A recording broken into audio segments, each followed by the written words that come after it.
All right. Good. Okay. Okay. Well, we have about a minute here before we can commence.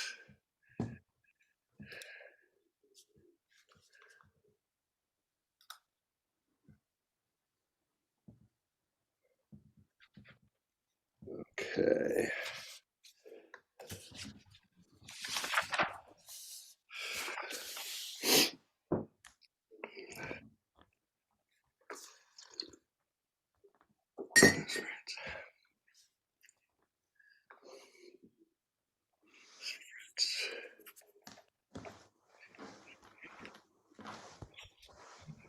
Actually,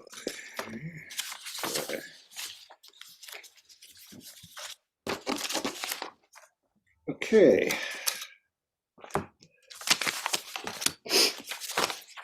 All right. I see that we are now at the 1 o'clock hour, and let me see. All the directors are present. Yes. 1, 2, 3, 4, 5 of us. Okay. So I think we're ready to begin, and AGP has already started the recording. So I think AGP, have you started the recording? Maybe not. It might have been Zoom. We are live and rolling. Oh, thank you so much. Okay, so we're ready to begin. So I call this meeting of the regular meeting of the Cambria Community Services District Board of Directors to order. And if you will please all join me in the Pledge of Allegiance. So yes, thank you, Leah. All right. I pledge allegiance to the flag of the United States of America and to the republic for which it stands, one nation, under God, indivisible, with liberty and justice for all.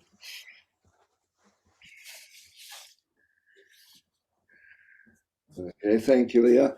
So we are now ready to begin, and I do see that we have a quorum. All 5 directors are present. We also have from staff, we have Ms. Riedel, the board secretary, Denise Fritz, the finance manager, Carlos Mendoza, our facilities and resources manager, Pam Duffield, our administrative services manager, and General Manager Weigel. And I see also we're having Jim Green coming in here as our one of our utilities managers. And presently we have a very, very large attendance today. There are 20 people presently logged in and watching the meeting today. So welcome to everybody. We will then commence with the president's report, which is very brief. That is, I don't have a lot to report, but I do want to mention, just for the sake of folks out there or people who may be watching this and as not today, but perhaps in the future, I just want to make a brief comment regarding the rate increase, the 218 notice and the rate increase for our solid waste disposal. And just pointing out. You want me to put some hands on it? That's okay, thanks. Just wanted to comment because the notice is perhaps a little obscure. I want to remind people that the necessity for this increase has to do with state law, which is coming into effect actually starting January 1st. We had SB 1383 and then a previous Assembly Bill 1826. Basically having to do with beefing up and making more effective the recycling in California and reducing the amount of methane. What that does mean, though, is that much of our organic waste has to be treated differently, and that is a factor in the proposed rate increase. So I just want to remind people of that. And also because the notice wasn't entirely clear, is that the rate increase that they are proposing is a 41.46% increase over, but with an additional 23.73% for the short term in order to recoup lost funds due to the delay in implementing these rates.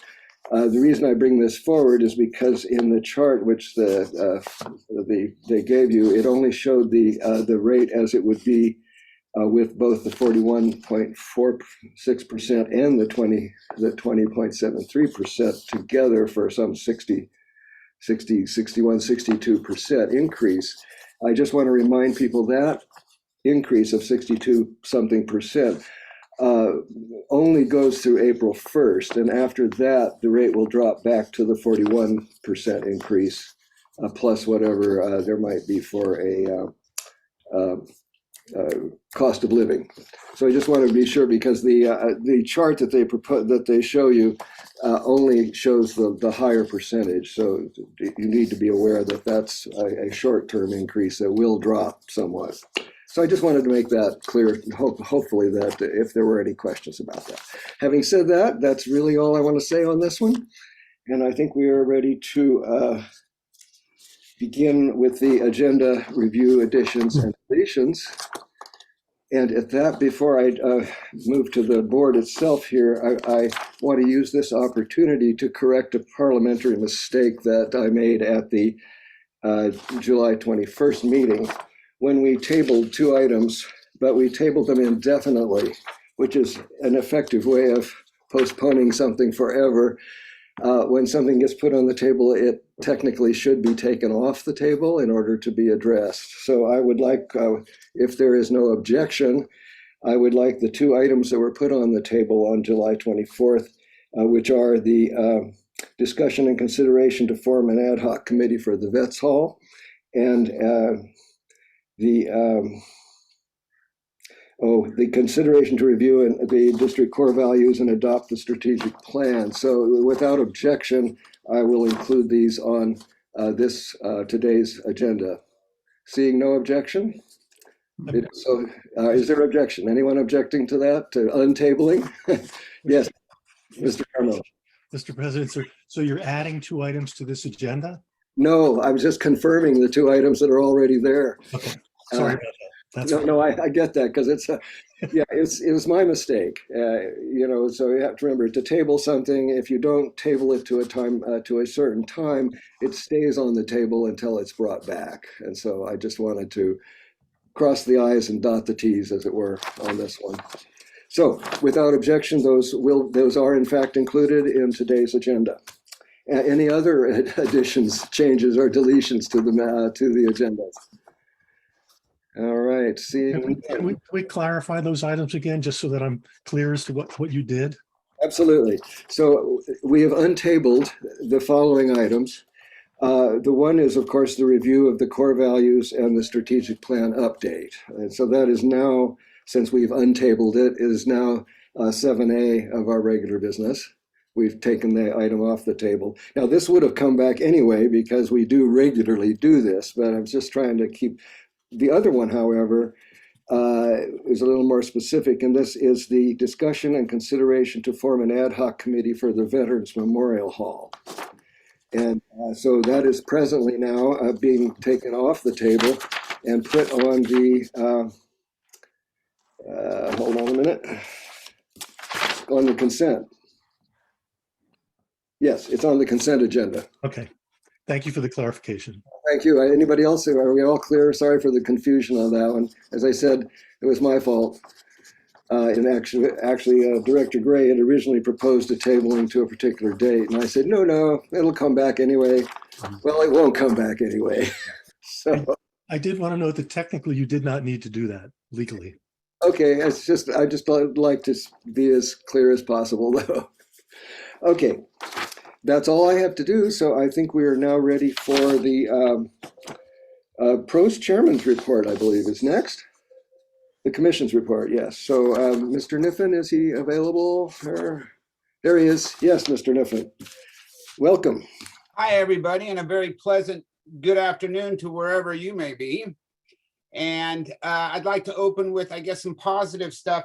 The dog park is beginning to foment a group of people that are taking a little responsibility for what is going to begin to occur there. They had a meeting yesterday. I don't know the outcome of the meeting, but I just want to encourage everybody that is curious about that topic to reach out to Carlos or somebody.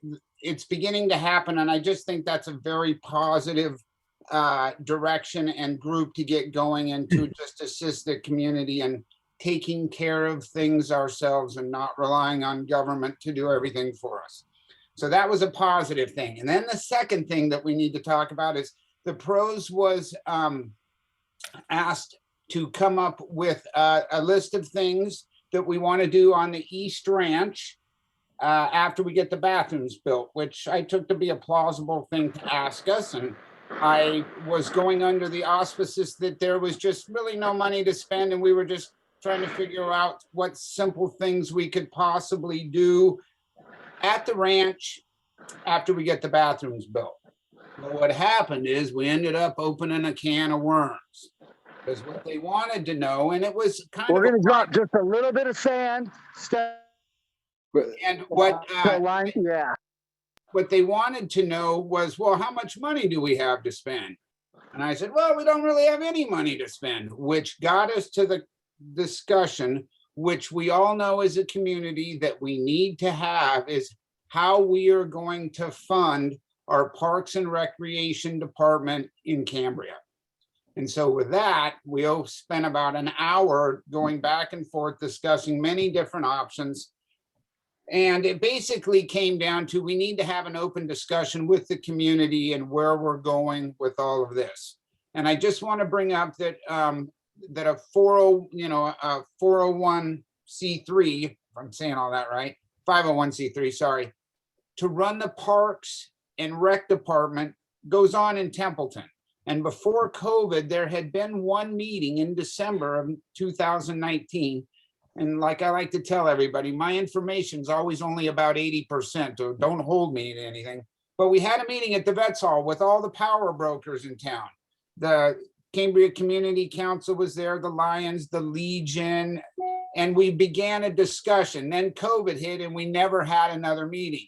But the idea is that we begin to form some type of nonprofit to run the things in town that we keep making the CCSD run. And that can be a long list. The Vets Hall was one of them. And I see you got an ad hoc committee for going to that. The active recreation, the parks, even the Fiscalini Ranch was part of the discussion. Not that we necessarily think that needs to be under the umbrella, since they seem to do a fine job on their own, but they're definitely stakeholders in the conversation. So from that discussion, I've got no answer to what they want to do at the park. We basically want some direction from the CCSD board as to how we should progress on our own discussion. And I think that about explains my position. So I'm going to throw it back to Mr. Howell if I could. Thank you, Mr. Niffen. So to rephrase, it seems to me there were two issues. You had the more immediate thing, which was the list of the three things, but then you did want to broach this subject as to how we go into the future and how we support the parks and recreational needs of the, yes, go ahead. Yeah, and we did form the ad hoc committee. Joyce and Kermit are on the ad hoc committee. And the Friends of the Fiscalini Ranch and the skate park people are participating, not as voting members, but they're participating in that discussion. And they're going to get some meetings together to begin that process. But the larger question was your number two. Yes. Okay. And so for that, I gather you'd like to hear a little bit from the board as to how they're feeling about this. I think if we don't actually fall into discussion, I think it would probably be appropriate for board members to simply offer questions or comments, as long as we don't enter into any kind of a back and forth discussion. Would that be all right, Mr. Carmel? Okay, so with that, let's go to the board first for your questions and comments, and then I'll go to the public and I'll have them weigh in as well. So yes, Director Gray, please. Yeah, thank you, President Howell, and thank you, Steve, for that very thoughtful report, because this is the kind of thinking I think we may be headed towards in item 7, which is it? The one, yeah, the ad hoc committee for the Vets Hall, which is on the consent calendar.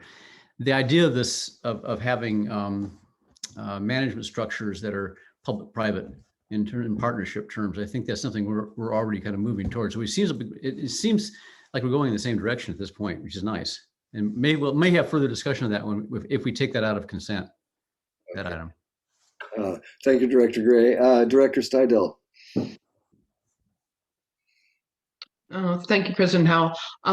And yes, my thanks also to Mr. Niffen and the Pros Committee membership for looking for alternative ways in which we can approach this situation, because it is a community-based issue to be addressed.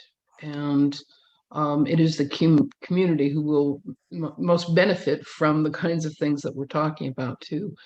And I appreciate the approach that's being taken. I will suggest that just the possibility of thinking of the one or two things that could kind of be to the forefront of that process when they start talking about how to go about it will help framework the kinds of monies that they may want to be trying to draw from that nonprofit environment, to understand whether they've got something they're trying to obtain $1 million for, or something that they're trying to obtain $50,000 for, because sometimes it's a matter of just getting something off the ground and having people see the result and the effect of something that can help expand its beginning.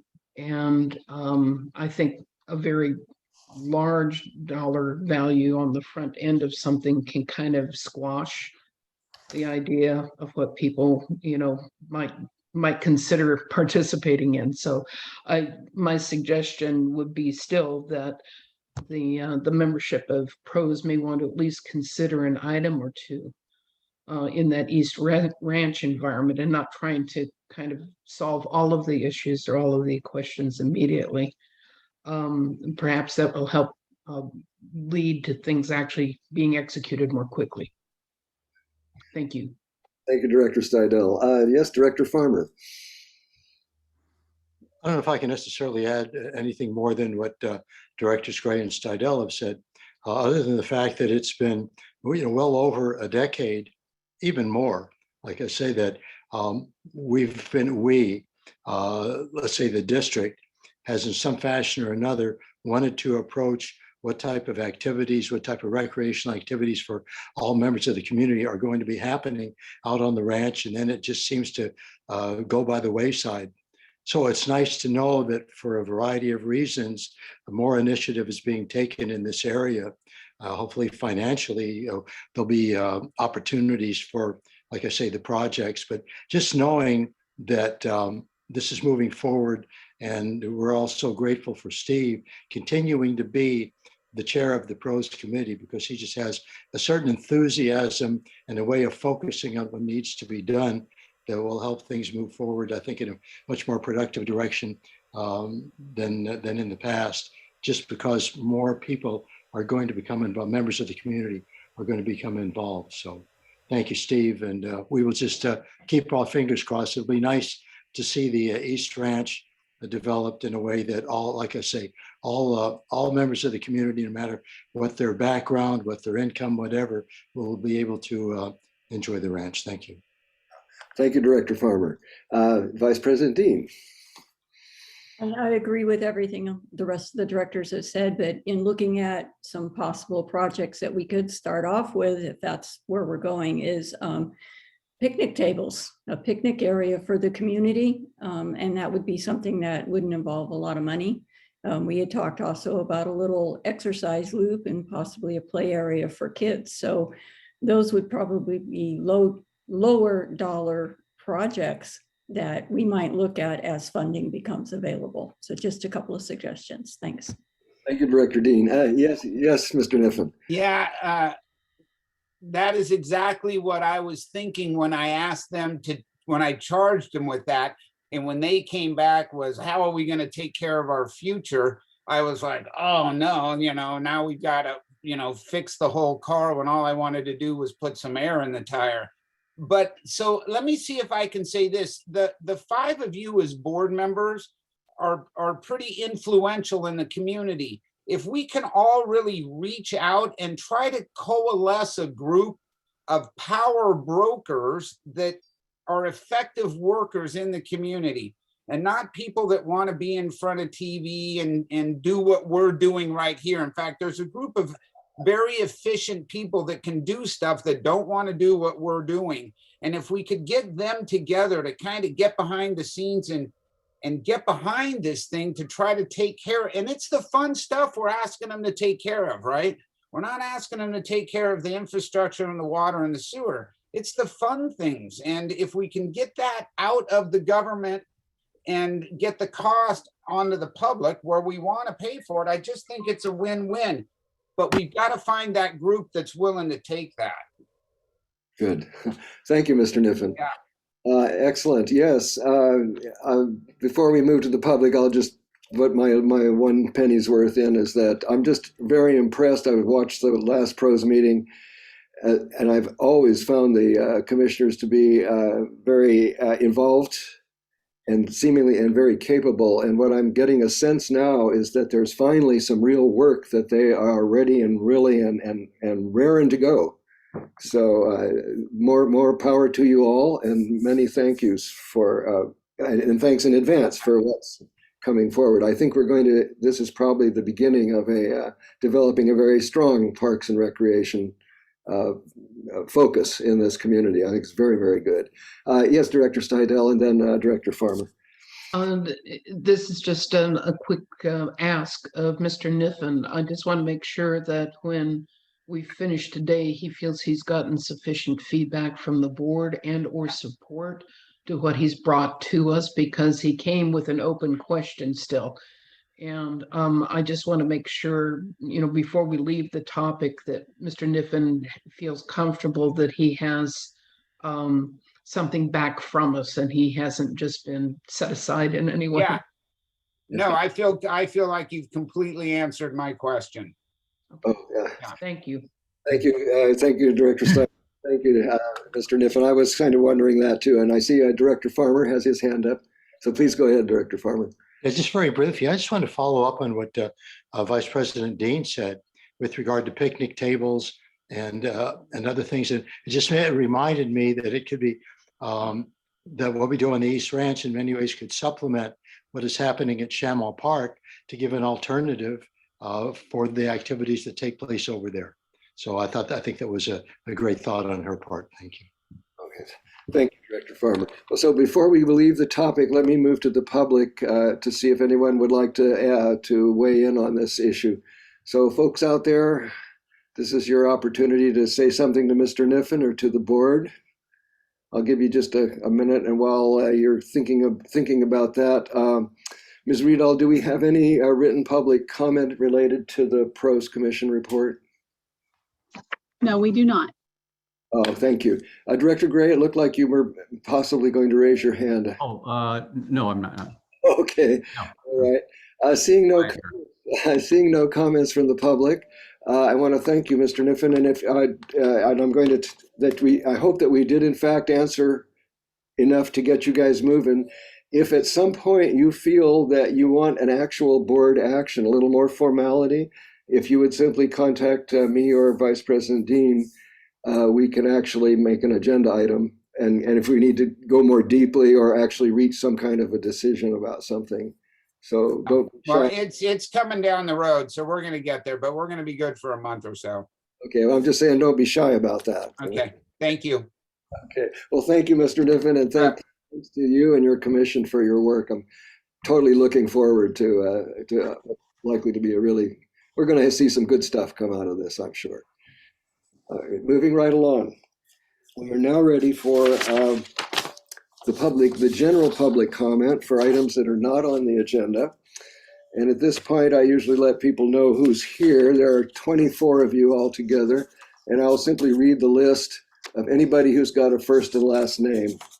So we have Crosby and Laura Swartz, Alan Dean, Audrey Carlson, Christine Heinrichs, Craig and Susan Smith, David Callahan, Debbie Black, Dennis Dudzik, Daryl Robinson, Doug Hundelt, Elizabeth Bettenhausen, Garth Kornreich, James and Deanna Trapp, Jane Davis, Gerard Hakopian, Mary Marcico, and Michael Calderwood. So those are all the ones that have given me both the first and last name. So glad to see all of you here today. So we'll start with Crosby and Laura Swartz, followed by Elizabeth Bettenhausen.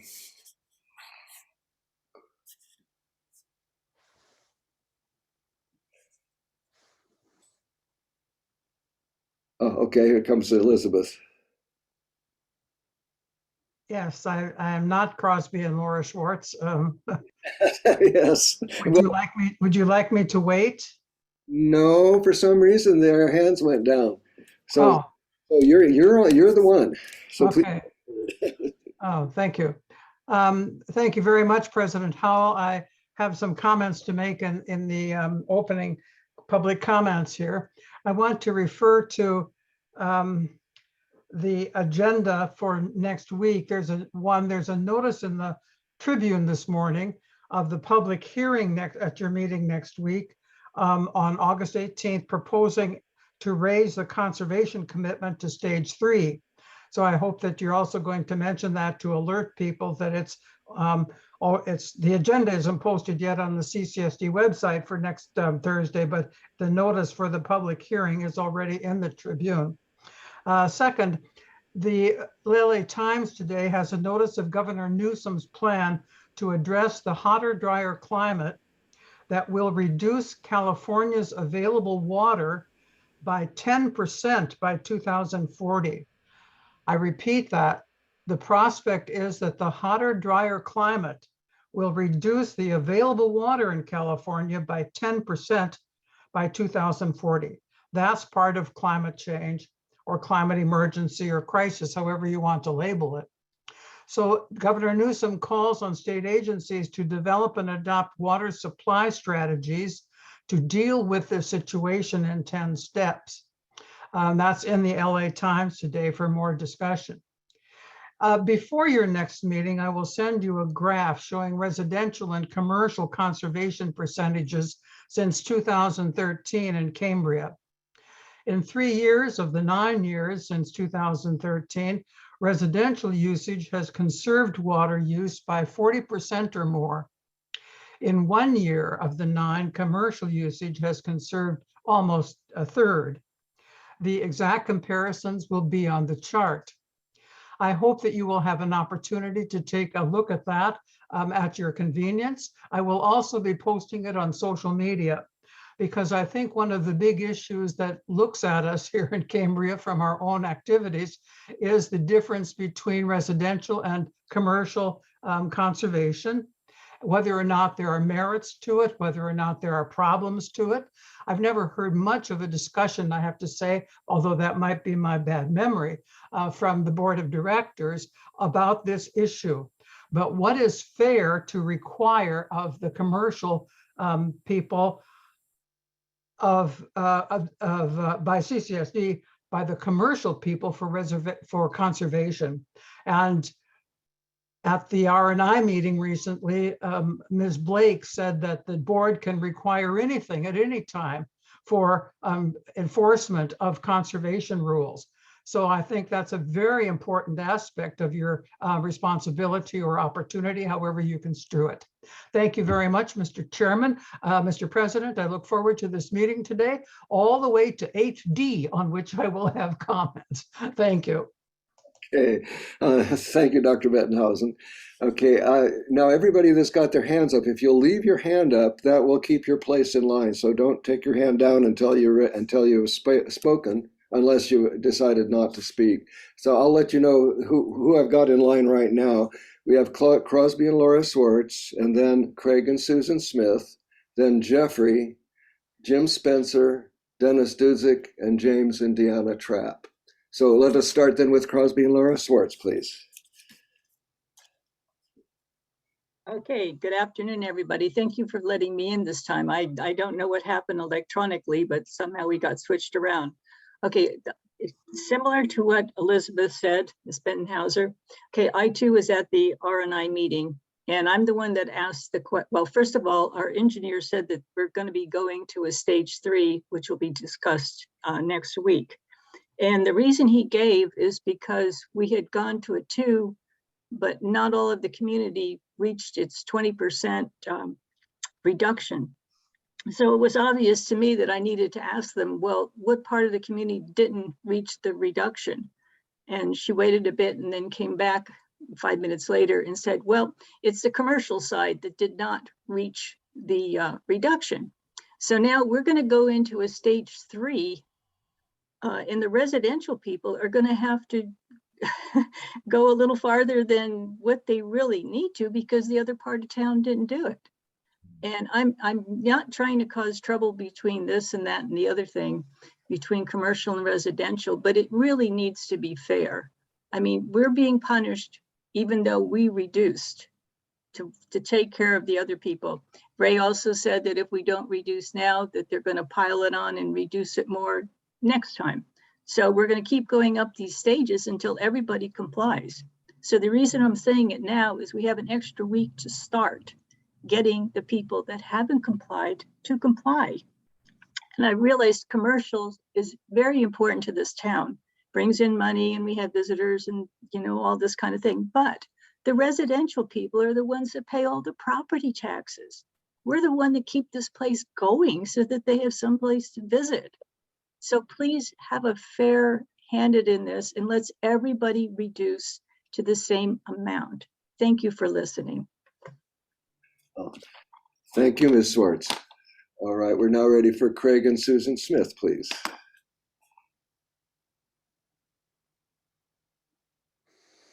Okay, Welcome. thank you. My reason for this is my understanding that this meeting would allow some discussion about the water moratorium. To give you a little background on us, we purchased a lot in 1988. We got on the water wait list January of 1989. We bought a lot in Happy Hill, surrounded by single-family homes. There are no vacant lots other than ours in the immediate area. So we've been on the wait list for 34 years. Our wait list number, which has been the same for many, many years, is 127. During those 34 years, we have paid property taxes every year. We have paid weed abatement. We have paid the fee to stay on the list. My number doesn't change for many, many years, but I still pay a fee every year. And we've paid fees to remove illegal dumping many times on the lot. Our dream has always been to build a home in Cambria. You're discussing some things in regards to the water and situations throughout all of California. My understanding was the CCSD in 2020 did an urban water master plan. In that plan, they said that there was no need to continue the moratorium. It's my understanding. They also said that there was enough current supply of water to meet an additional 180 homes. Nothing ever seemed to happen on that. Also, a little bit recently, a private engineering firm, GEI, stated that the current water usage that was stated in the 2020 plan for CCSD, stated that currently Cambria is even using less water than was stated in the 2020 plan. And they also said that Cambria could take 184 permits for single-family dwelling and still meet water demand and fire. My understanding now is the San Simeon Creek is available for emergency water situations, has been approved. So there's another plus there. Also, I understand that California due to the housing shortage, has passed a statewide requirement to infill development. That where there is vacant areas, that those areas should be developed. Okay, thank you. That was your 3 minutes. I'll give you one moment to finish if you hadn't quite completed your thought. Thank you. I appreciate it. I'll do it very quickly. Most of all this, I think Cambria needs revenue. Where they can get the revenue quickly and easy is to allow for some development. The cost to build a structure in Cambria will be quite expensive, and that will go to Cambria. So I would like very much that something would be done towards this moratorium that for us has lasted 34 years. Thank you. Okay, thank you, Mr. Smith. Let us go then to Jeffrey, please. Hi, President Howell. Can you hear me okay? Yes. Okay, thank you. Yeah, this is the first time I've actually talked to the board. I've been a property owner in Cambria since 2005 and purchased a lot. I purchased a water waitlist position. I wanted to, I was actually glad to hear somebody bring up the water wait position list, because after reviewing the strategic plan goals and the June 22 workshop planning update, I didn't see any points related to addressing the moratorium. So, and I think that's related to this point 7A, the district plan, if I'm not mistaken. But, I won't repeat what was said, but I mean, we do pay our taxes, we pay our fees. Some of the previous comments on it falling on the residential owners, well, it falls on us too. People that don't have homes in Cambria right now that would like that. We don't get to benefit from the ranch, the parks, the dog parks, the new tables being put up, and we'd like to. I just want to kind of come back to why the moratorium originally went into effect. And my understanding is that in 2001, there was contamination to the Santa Rosa Creek well, and that was resolved. And so based on that issue, it seems that the moratorium should be resolved. From an objective, evidence-based perspective, I think the numbers support addressing the people on the wait list. So to my understanding, we have over 1,000 acre feet of water per year available in Cambria, and that this kind of quote unquote reasonable use is listed at 725 acre feet. Last year, we used 542 acre feet of water in the whole town. So theoretically, you could add all 680 people on the wait list, and it would bring consumption to maybe 650 acre feet, still well below that kind of reasonable threshold. So, it seems to me it's a reasonable request that we're included in the reasonable use of water, and that this lockdown on building comes to an end. All this is said too without mentioning that we've got this award-winning desalination plant that can run concurrent with 12 other, at least, operational desalination plants in the state of California. And that's going to produce 250 acre feet plus put positive flow into the San Simeon Creek of 81 acre feet.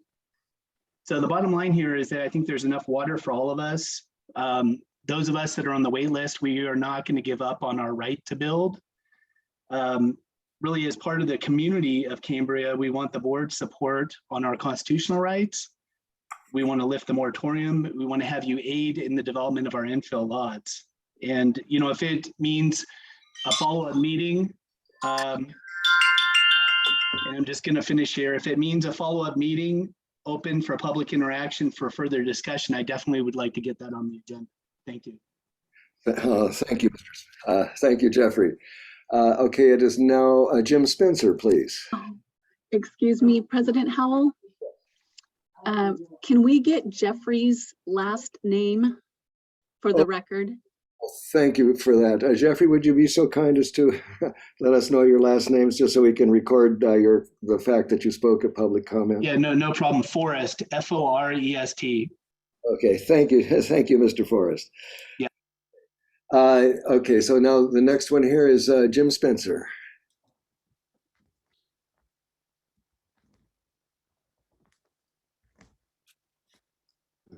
Can you hear me now? Yes, welcome. Thank you. All right. I'm also a lot owner. I own a 1/3 acre parcel on Kenneth Drive. I have water position number 32 too, so I've got a decent chance in my life possibly of actually building. Last week I visited the property, and I did a count of the surviving pines within my property lines and along the street front, and the total was 20 trees. Well, in 2002, when I had the property surveyed, there were 60 trees. So 2/3 of the trees have been lost over the past years. The conventional explanation of this is the loss, principally drought, potentially the effects of climate change. Though the average water, the average rainfall hasn't changed greatly. Cambria. Mr. Spencer, wait a minute. We're having an audio issue here. I don't know if it's an echo or what, but every once in a while your words get repeated. Is there another microphone on somewhere in your house? No, I'll mute my phone if possibly it's picking it up. Oh, that could do it. Yeah. Maybe. So please proceed. Yeah. So wisdom is, climate change, drought, and actually the rainfall totals haven't significantly. What has changed over all these years is the overdrafting of the water table. Why these trees are dying, and I'm speaking for the trees, not necessarily for my ability to build there, because I've not in any way disturbed that lot. It's completely natural. In 1921, the Great Cambria Pines development created some 12 tiny lots, and it probably initiated today's vacation community. The developers would early on carved roads along the hilltops and hillsides for access to the lots, for some of the valleys, and water pumped to the hilltop in storage tanks and then piped down to the lots. Each cat home that was built had its own private septic system. In effect, it was a perfect closed system. I wrote an article about this for the Cambrians several years ago. And other than irrigation evaporation, all waters return to the water table. And that's something that troubles me with the idea of going to H3 water immersion, because you begin to restrict irrigation, which is the very thing that protects the trees in the forest. And it's an obvious and serious threat to the community. The zombie trees that when referred to, they're heavily water stressed. And you have a very narrow roads with highly combustible buildings and a very combustible forest. So in the early years, the water table remained relatively stable because it was a closed system, but one was nitrates built up in the soil. And I remember visiting Cambria in the early 70s and the smelled. I remember that. And the sewers along, and they began to drain the water table. And that's what's been going on. There's your 3 minutes. If you could go ahead and kind of wind up your thought. Well, I think that effectively that's where the water reclamation comes in, and it would do what the sewage plant failed to by helping recharge the aquifers, the trees, and maybe allow even some extra water for a few more homes. Thank you. Thank you, Mr. Spencer. And while you're still on, could you, I would love to take a look at that Cambrian article if it's still available. Could you advise us as to when that was published? I would look it up. It was, darn my computer. I couldn't find it right now. If I can send it to your secretary. That would be wonderful if you could go ahead and send it to the board secretary and have her and ask her to forward it to me. That would be just great. All right, excellent. Directors might like to see it as well, so I appreciate your doing that. Well, the article included a photograph that was taken by my uncle in 1928 or 29 of the initial land sale, and the evidence was that it showed few trees on the hillsides. The trees were either up on the tops of the hills or sometimes down in the valleys, and that's what we think of the forest is largely unnatural. All right, that's it. Well, thank you very much. I'll be looking forward to seeing your article. Okay, we now have James and Deanna Trapp. Excuse me.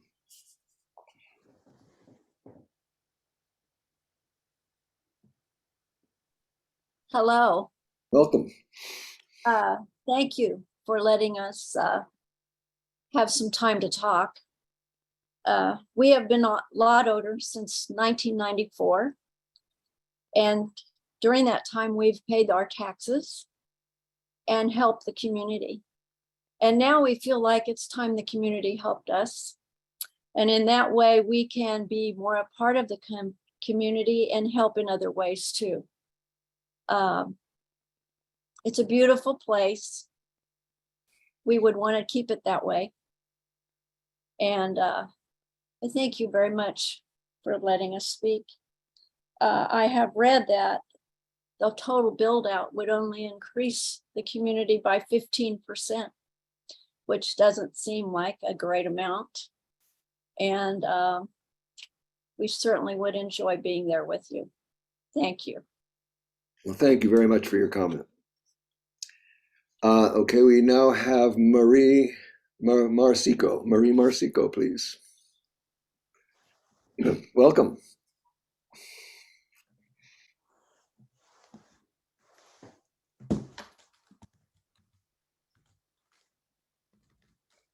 I see that you're still muted.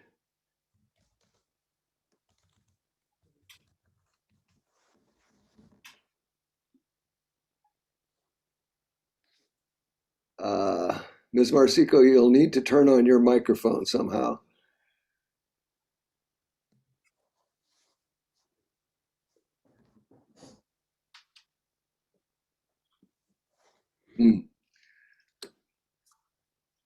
Tell you what, let's, Ms. Marsico, what we'll do is we're going to move on and then come back to you. And in the meanwhile, maybe you can look and see or see if there's a way, because we've got you unmuted from our end, but we're showing that your microphone is still turned off. So let me go ahead, take the other two, and then we'll come back and see if we can work that out. So this will be Steve Ode, or Ode. Yes, Steve. Thank you. Can you hear me? Yes, thank you. Great. My wife and I have owned an undeveloped lot in Cambria since 2003. When we bought our property, we shared a dream of building a new home in Cambria and retiring there. Instead of a dream fulfilled, we've been experiencing a never-ending nightmare of frustration and exasperation. We're now in our 70s, and we truly wonder if even our daughters might live long enough to have the opportunity to build on the property after we pass on. Part of our exasperation is that we've had to pay property taxes on what we call our piece of dirt every year for the past 20 years. Our thousands of tax dollars have funded significant infrastructure improvements that have only benefited existing homeowners in Cambria. Let me be clear, we have received absolutely no benefit in return for paying our taxes. Just one more thing, in addition to paying our property taxes, we have to pay to keep our position on the water wait list. If we don't write that check for $88 every year, we go to the end of the line. Every property owner who's impacted by the moratorium is forced to pay this fee annually, or else they go to the end of the line. Is there really a cost to the CCSD for maintaining this list? I'd like to know what the justification is for the fee. Thank you for your time and for listening. Thank you very much for your comment. Let's see. Okay, it's now Debbie Black, followed by Dreyer Hakopian. So let's go with, yes, Debbie Black, please.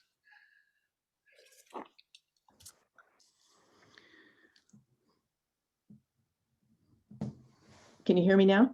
Yes, welcome, Ms. Black. Thank you, Mr. President, and good afternoon, directors.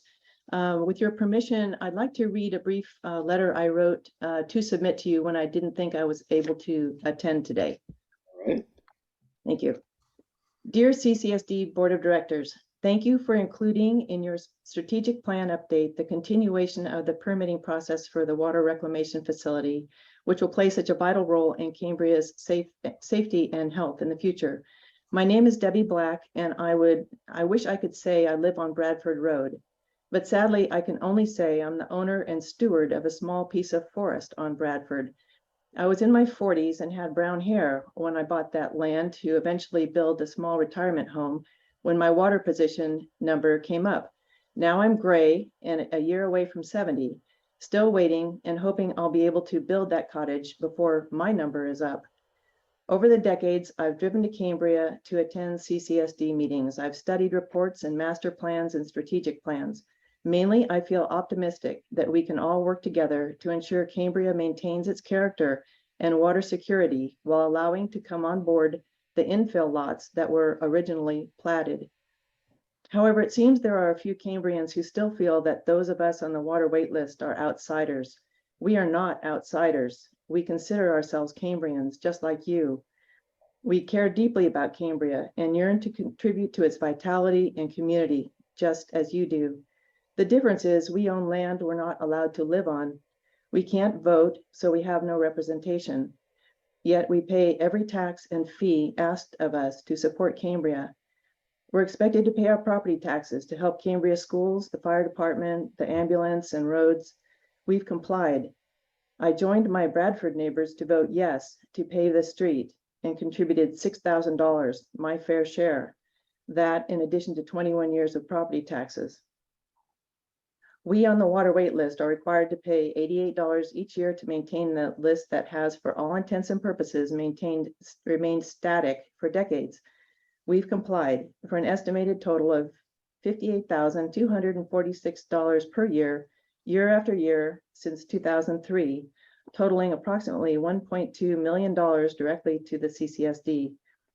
As an external Cambrian, as I call those of us who have been waiting on the outside for 21 years, I'm impressed and proud of fellow Cambrians who have sacrificed and suffered to successfully conserve water. Every Californian knows the drill, and we will be just as prudent when we build in Cambria. But for now, we're like family members who had the door slammed in our faces at the 2001 Cambria Family Thanksgiving. We're still standing outside, holding our cold casseroles.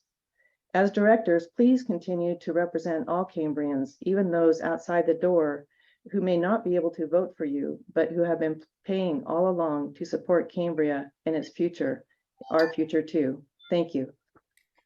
Thank you, Ms. Black. All right, let's see. We now have Jair Hakopian, please. Thank you for the opportunity.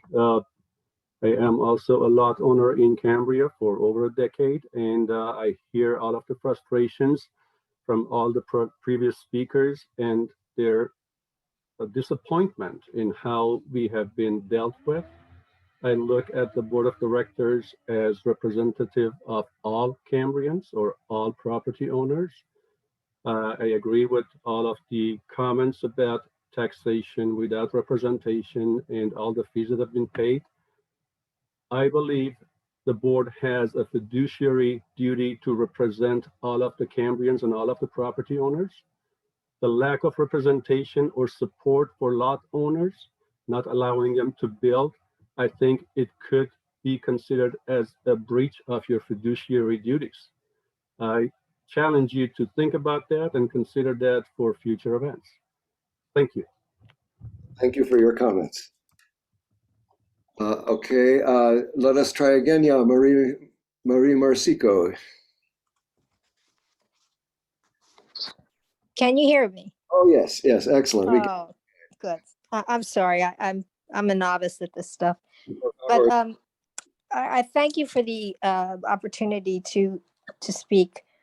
I have been a property lot owner for almost 20 years. Every month, I write my check to pay the mortgage on a piece of property that we can't use. It's been very difficult to do that every month, but I've done it.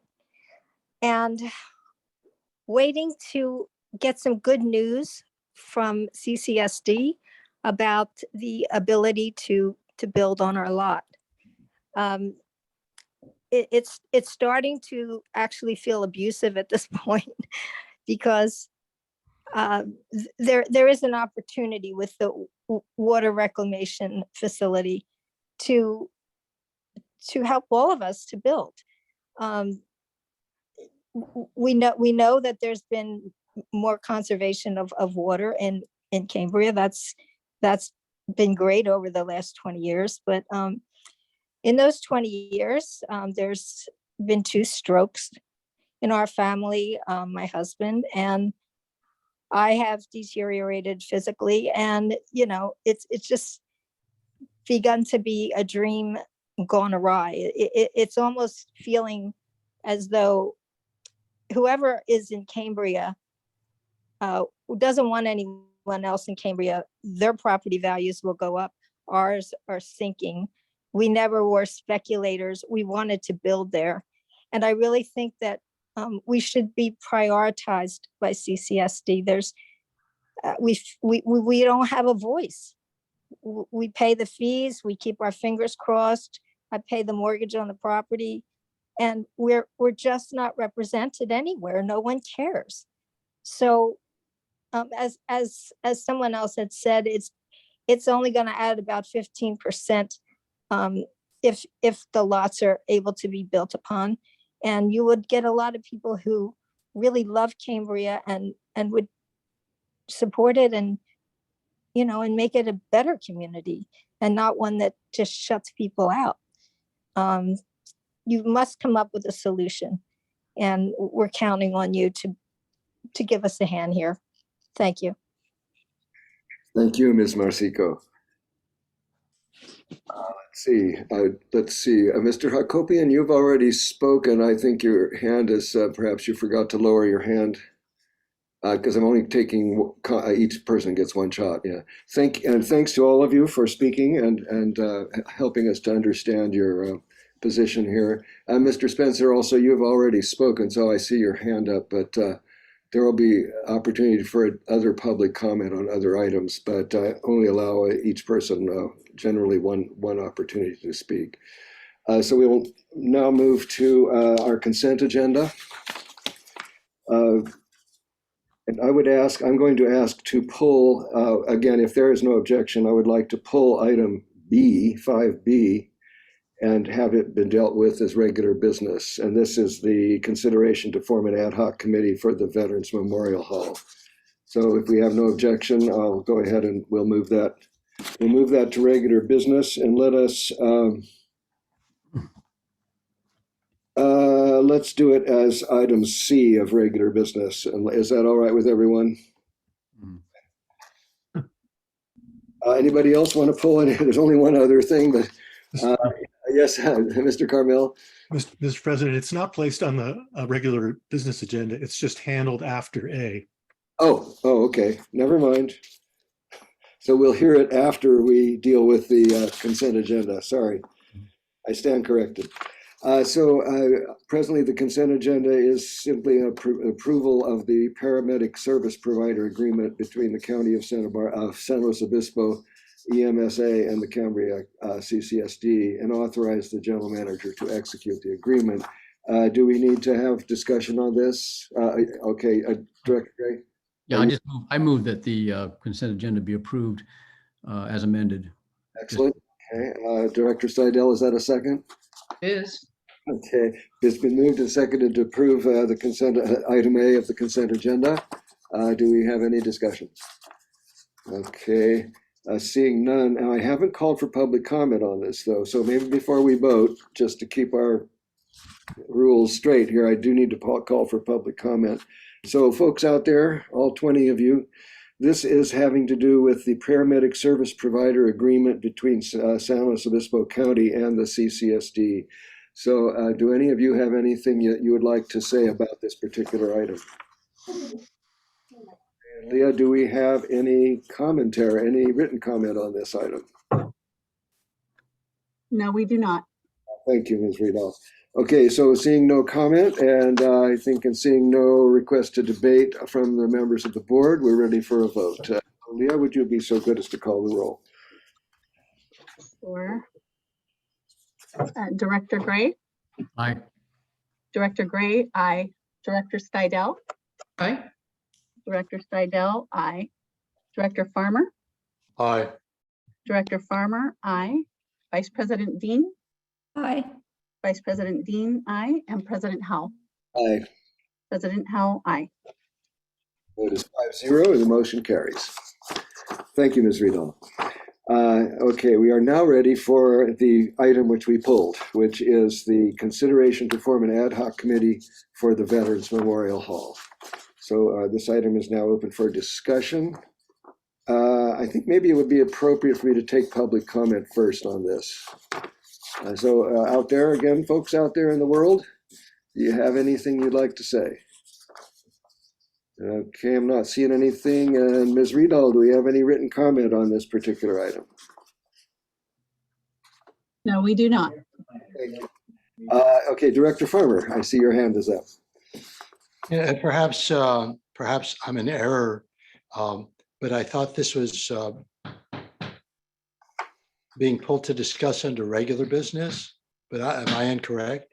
What it was is we got, our council kindly advised us that the way we do this is the consent, we deal with all the consent agenda before we go to regular business. So since this was pulled, we're simply dealing with it separately. Okay. Yeah, so My error. That's really my error to start with, so we're good there. Got some construction going on somewhere there. Okay. Yeah, it's in my end here. Okay, no problem. Let's see, I think we need to at least refresh our minds before we have a vote on this as to what's actually being discussed here. It seems to me, as I recall, this is an extension of the charge to the original ad hoc, which was, I don't know if it's on my list here, of Director Farmer and Director Gray, and it had to do with additional sources of funding for it's an extension of the charge to that ad hoc. That's the way I understand this. Is anyone disagreeing with that or would like to? Yes, Director Gray. I'd frame it as a redirection of the ad hoc, because at least in my mind, when I advocated for the ad hoc committee initially, I was thinking mainly of the Vets Hall, because that was the one area that the subcommittee of the finance committee sort of focused on as a potential public-private partnership area. So I would say, if I had my druthers on this, I would say we want to kind of redefine the mission. And also to follow up on what Steve Niffen was saying earlier in this meeting, I think to make the mission the Vets Hall, but also collaborating with any other stakeholders who use use CCSD property. It could be the Vets Hall, it could be the East Ranch, but to basically coordinate with what he wants to do, because I think that we're both going in the same direction. Seems like a good idea. Let's hear what Director Farmer has to say, and then maybe we can craft a motion that will kind of squeeze all that in somehow. Director Farmer, please. If memory serves me correctly, over the years that I've lived here, there have been a variety of different functions that take place at the Vets Hall, whether it's weddings, not necessarily bar mitzvahs, but all types of activities that bring a lot of joy to various members of the community in one fashion or another. And it would appear that the Vets Hall in that sense serves a serious function for uplifting, let's say, the quality of life in our community. And I think this is something that needs to be kept in mind when we move in the direction of how is the Veterans Hall going to be used in the future. And I know there are some people that are reluctant for the district to remain involved with the Veterans Hall itself. But like I said, it serves a very useful purpose for the well-being of the town. That's my take on it. Thank you, Director Farmer. Yeah, Vice President Dean. I think this came about because this is objective number 4 to the goal of manage and provide stewardship of district assets, park, recreation, and open space in a timely, cost-effective, and environmentally sensitive area. And objective 4 says to investigate and identify options for the use of the Veterans Hall and present it to the board for consideration. And the who was the general manager working with a board ad hoc committee and CCSD council. And I think that's why this got put on the agenda, to reestablish that ad hoc committee. That sort of makes sense to me. And now I finally read the item description here itself, the staff report, which basically, I believe, says kind of what you said, Vice President Dean. Director Farmer, your hand is up. Oh, okay. Now it's not up. Okay. So I think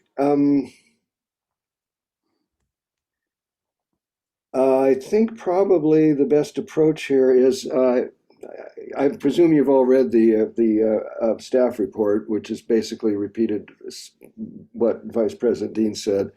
Director Steidel, and then Vice President Dean, and then Director Gray. Perhaps we can fold this all into a motion somehow. Okay, Vice President, sorry, Director Steidel. I agree with the conversation that went on just previous to this, that talked the idea of interfacing with the ad hoc that PROS is establishing, as it was part of their consideration also. So I think that possibly, I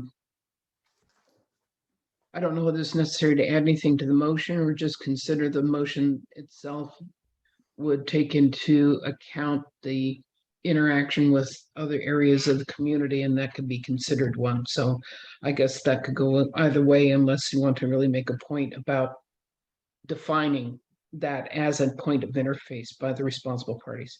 I see. Okay.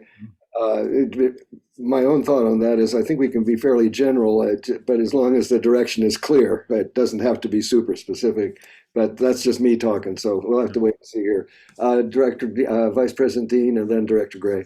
Okay, so there was a recommendation within this agenda item that the board consider approving this ad hoc committee for the Veterans Hall to include a review of past, current, and future use of the facility, and to update the contract with the American Legion, which expires on September 27th, 2022. So do you want to make that part of the motion in reestablishing the ad hoc committee? I think we could, or it could be a separate motion, or it could all fall under one. But I think, yeah, we probably do need to do something there. That's fairly clear and specific. Director Gray. Yeah, that it seems to me that we might want to, if we're talking about the contract with the American Legion, that's short term.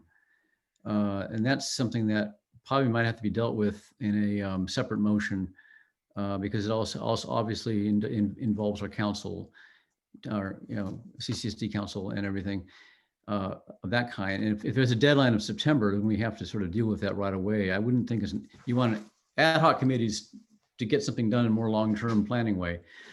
On the ad hoc committee definition, on this motion, I would keep it the way I'm fine keeping it the way it is. We might want to add that this ad hoc committee would supersede the ad hoc committee, and I don't have the title right in front of me, that was formed, in the wake of that Finance Committee's ad hoc subcommittee report. Because I think we don't want confusion of having two ad hoc committees, especially the same people on them. Keep the mission clear. Say this is basically a successor to that committee, or the other committee is disbanded or whatever. But I would think keeping the language of this new committee general, because we want to explore all options for the Vets Hall. Okay, well, let's try for that then and see what we can come up with. So again, I'm going to let Director Gray, since you started the Director Steidel, go ahead. Perhaps we can, I'm under the impression that the ad hoc committee that was part of finance was in essence satisfied and is no longer active. So I don't know that action is necessary. But I would have to, to validate that, I'd have to go take a look, or we do have a listing of active ad hocs that we maintain. So I don't know if perhaps our districts, the secretary, the board secretary could confirm for us, or someone else in the admin. But if this is going to continue, I'll go, take a look and see just for verification. But I agree. The more important thing is probably to have a motion to resolve the September contract with the American Legion as a standalone motion. As Okay. long as we can do that under this agenda item. Otherwise, we need to fold it in. Yeah. That's a very good point, Director Stidel. Mr. Carmel, since the agenda item itself just says to form an ad hoc committee for the Veterans Memorial Hall, how far can we go, actually? Would it be in order to add that, like a more specific assignment related, for example, to updating the contract with the American Legion? I think that's getting a little too specific and outside of the agenda description. Okay. Yeah, that's what I think too. On the other hand, if we were to form such a committee and that committee were on its own to come back and advise us, that would be all right. So maybe we should keep it a bit general. Okay, I'm going to put this back to you, Director Gray, because you're usually pretty good at phrasing these motions. So, so it's actually, I'll keep it very simple, but do we need public comment first? Well, let's do the motion and then they can comment on the motion. I don't have a problem with, just to preface this, I don't have a problem with the motion as it's stated in the recommendation, because as Dr. Stidel was saying, there's a question about the other ad hoc committee, whether it's, we can deal with the status of the other ad hoc committee down the line, because it's not active anyway. And we're going to be, this ad hoc committee is going to be, now has a new mission, which is going to be the important one and the one we'll be working on. So we can deal with that at some point in the future. So I would just say, I move that the board of directors approve an ad hoc committee for the Veterans Memorial Hall as part of the board's strategic plan. Okay. Committee for the Vets Hall. Just a moment. I can read these later. You said vets. Veterans Memorial Hall. Yeah, Veterans Memorial Hall. As part of the strategic plan, right? Yeah, it's part of what Vice President Dean was making reference to, and what the staff report makes reference to. Okay, it's part of the strategic plan, and I would. We can either include the membership of that committee, or we can deal with that. I mean, I can appoint it, and you guys can approve, or I can just appoint. Or so. Right now, we just have that we approve an ad hoc committee to, oh boy. I can't read my own writing. Can anybody? I just pulled it out of the staff recommendation. Okay. Approve an ad hoc committee for the Veterans Memorial Hall as part of the board's strategic plan. As part, right here. Okay, I got you. As part of the strategic plan. Okay. I don't believe we have to go further with the language that's in the discussion that's quoted at length. I think this is the strategic plan just simply said request the board to appoint a Cambria Veterans Memorial Hall ad hoc committee. That's all we're doing. So my motion seems to be enough. I agree. As far as I say, well, let's start. Do we have a second before we go any further? Okay, that's a second by Director Farmer. All right, now I think we're ready. Let's do some discussion here, and then I'll go to the public and see if they have anything. Oh, but we need to deal with our council first. Mr. Carmel, please. I just wanted to indicate that for clarity, you may want to designate the committee in the motion, but you're right, it's not necessary. You can appoint them. Okay, well, what we can do is at the very end of the sentence, consisting of directors, and then it'll be Director Gray and Director Farmer. If that's an amendment, yes, I accept it. Okay, that's agreeable to you. Okay, so the motion now stands to form an ad hoc committee for the Veterans Memorial Hall as described in the strategic plan.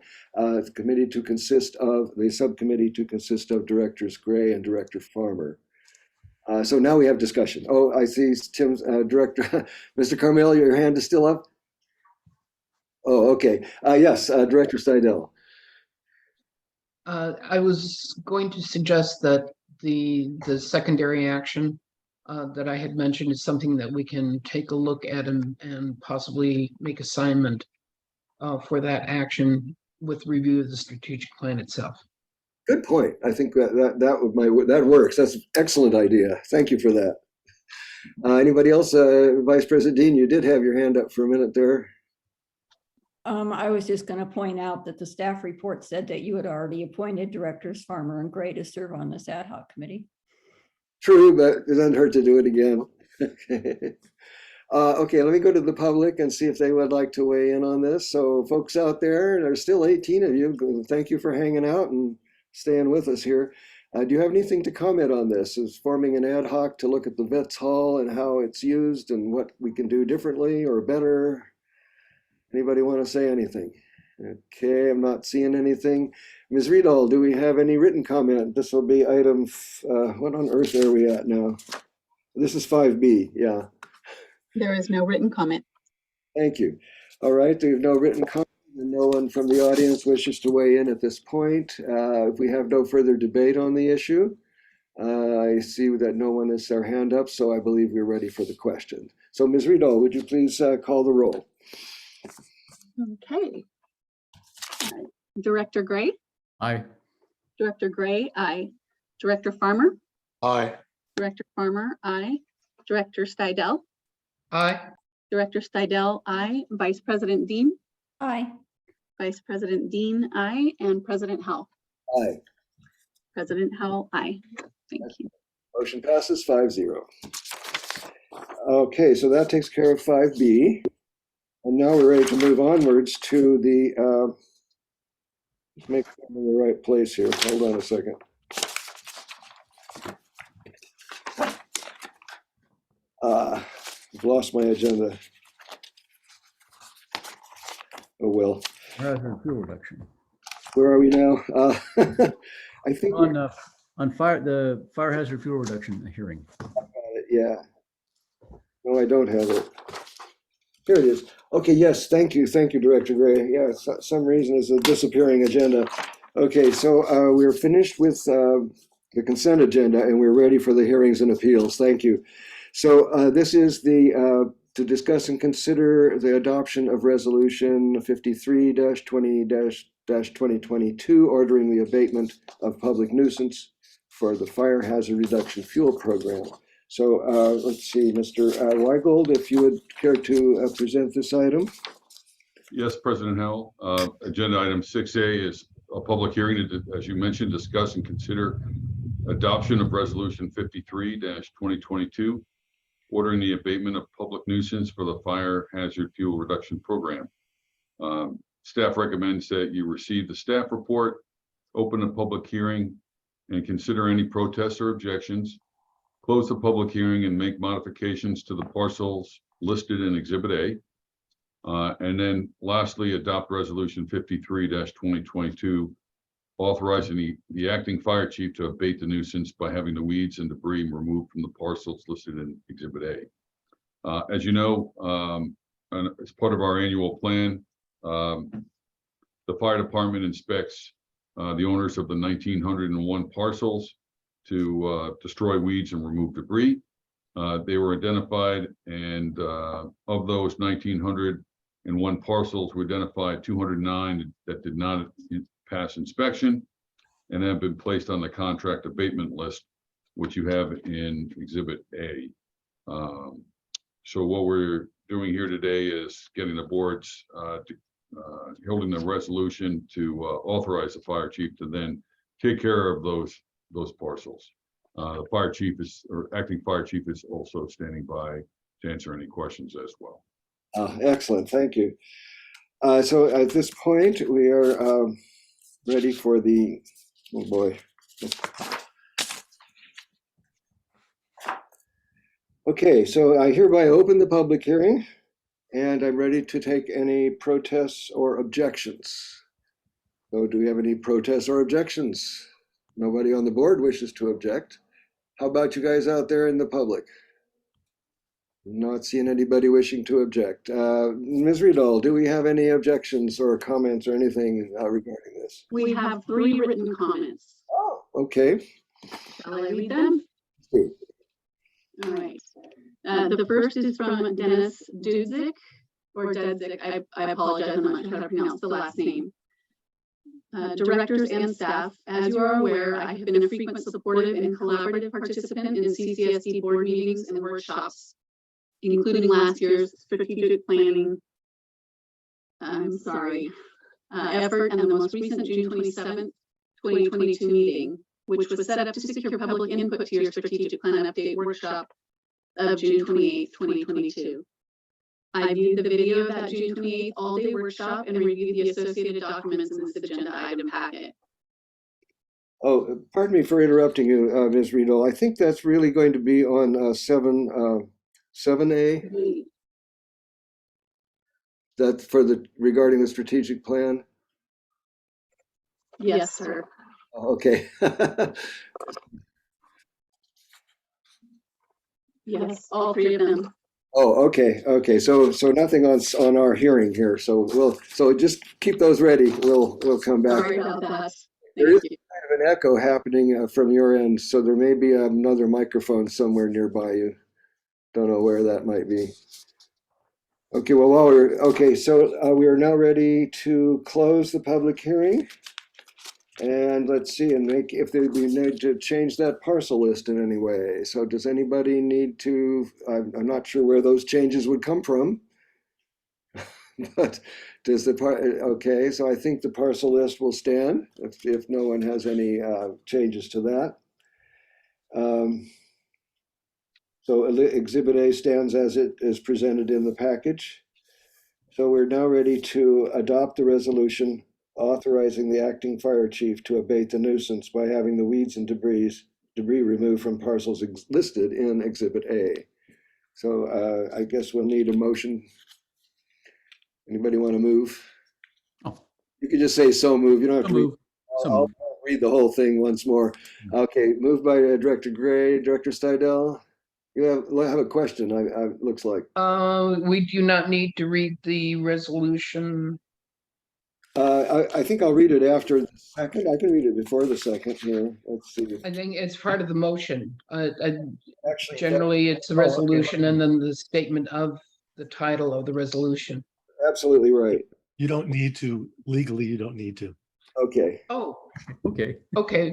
But still, for the sake of before we call for the vote, I'll read the whole the resolution just to be sure that everything is followed. So we're still waiting for a second to the motion to adopt. Second. Okay, that's okay. Now I can read it. So it's been moved and seconded to adopt resolution number 53-2022 dated August 11th, 2022, a resolution of the Board of Directors of the Cambria Community Services District ordering abatement of public nuisance for 2022 fire hazard fuel reduction program. Okay, so into the public for comments, so we don't need to go back. So I think we are, unless there's any further debate on the issue, which is always a possibility. Seeing none, then I think we're ready. Oh, yes, Director Gray. Have you formally declared the hearing closed? Ooh, I don't remember. Okay, I'll do it now. Sure, thank you. I hereby declare the hearing closed. And I don't think I want to have to repeat all that stuff, but we are now closed and we're ready to vote on the motion. So let's see, Ms. Riedel, would you be so good as to call the roll? Yes. Director Gray? Aye. Director Gray, aye. Director Steidel? Aye. Director Steidel, aye. Director Farmer? Aye. Director Farmer, aye. Vice President Dean? Aye. Vice President Dean, aye. And President Hall? Aye. President Hall, aye. Thank you, Ms. Riedel. The motion passes 5-0. So resolution 53-2022 is now in effect. And we are ready to commence with the next part of the business. So this is the fun part of the meeting. So we get to talk about our strategic goals and our values. This will be item 7A. I think on this one, I think maybe before we commence our board discussion, we should listen to the public first, I think, on this one. So our friends out there, I see we're coming to you for public comment. Now, this is public comment on item 7A. All right. Okay, so far I see 3 people wishing to speak. They're Mr. Dennis Dudzik, Daryl Robinson, and Elizabeth Bettenhausen. So please bring Mr. Dudzik in.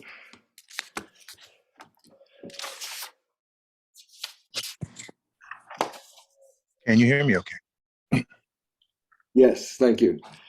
Okay.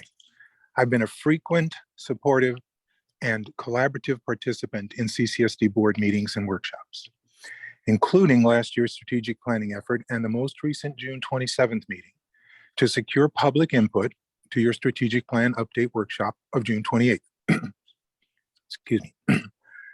I viewed the video of that all-day workshop and reviewed the associated documents in the agenda packet.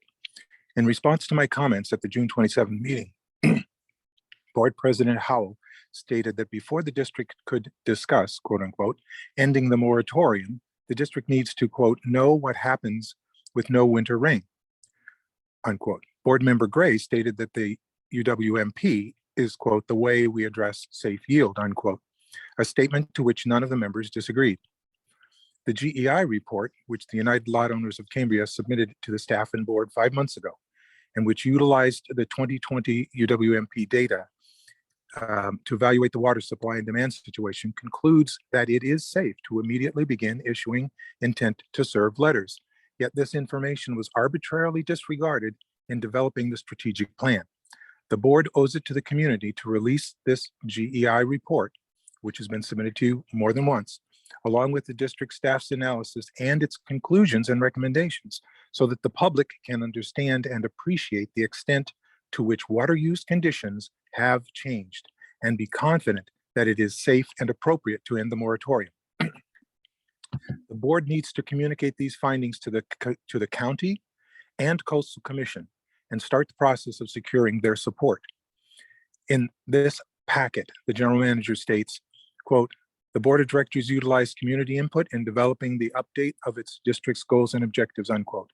In fact, the board was selective in determining which community input and data it utilized.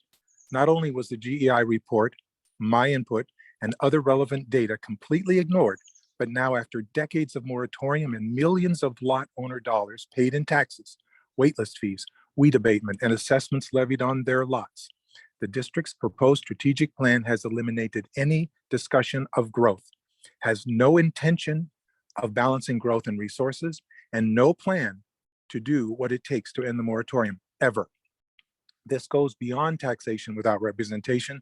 Adopting the core values and strategic plan as written would clearly be arbitrary and capricious decision-making and a blatant misuse of discretion.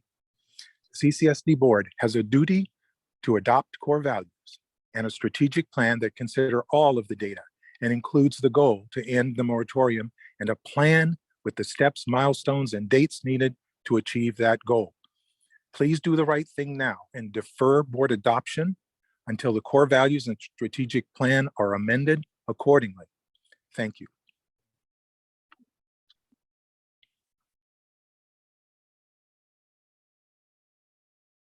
President Howell, you're muted. Sorry, thank you. Okay, thank you, Mr. Dudzik, for your comment. And I will say, as in my note to you, that I will arrange to have the CEI report included as part of your comment as available to the public under the board comment for this meeting. So we're now ready for Daryl Robinson, please.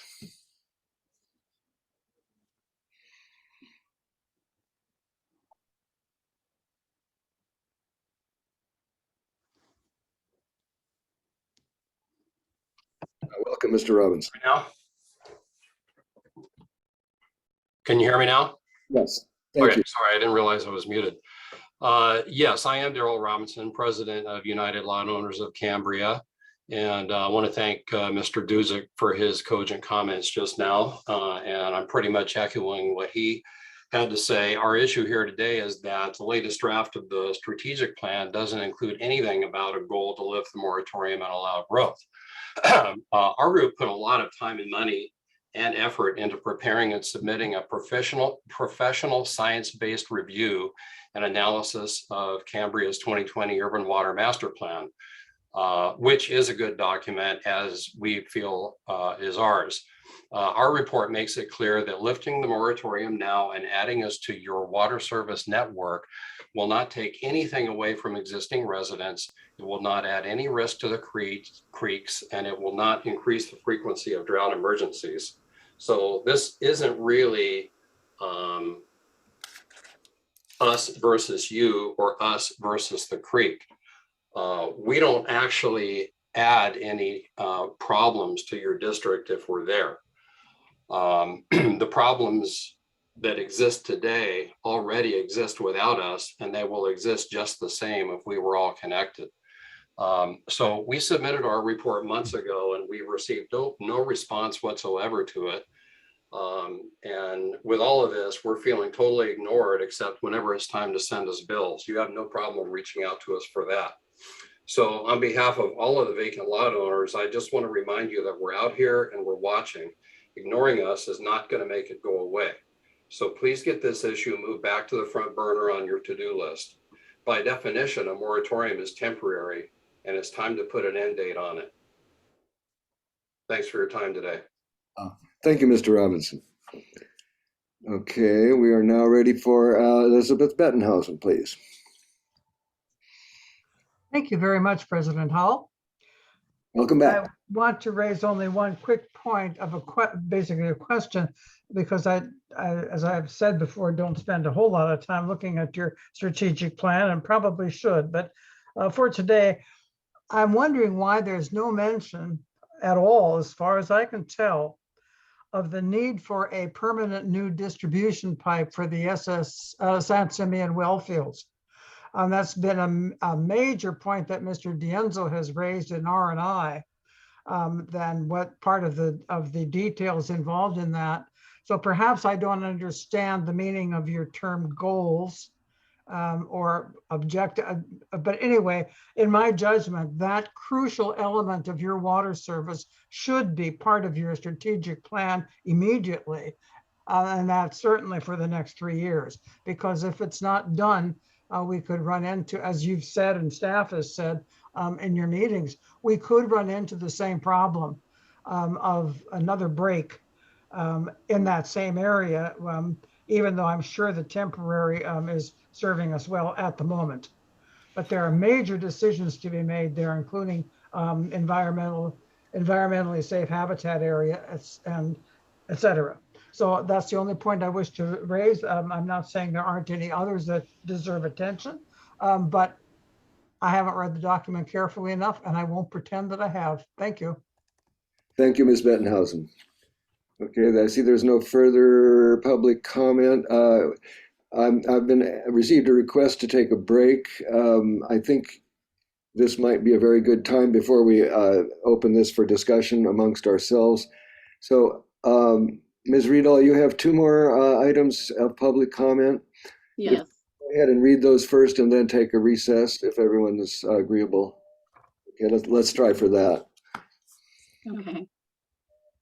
The first is from Ron Keck. Dear CCSD board, it is my understanding that at the August 11th, 2022 board meeting, an update to the strategic plan will be discussed. I understand that obtaining a permanent permit for the water reclamation facility is listed as a priority. I couldn't agree more. I also ask that you include in writing that lifting of the building moratorium is also a goal and will be lifted once the facility is permitted. I have been a lot owner in Cambria and paying taxes for 20 years while waiting for my chance to build.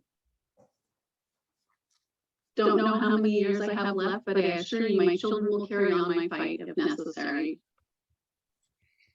Cambria needs to do right by the people on the CCSD water wait list, and the community desperately needs an inflow of cash.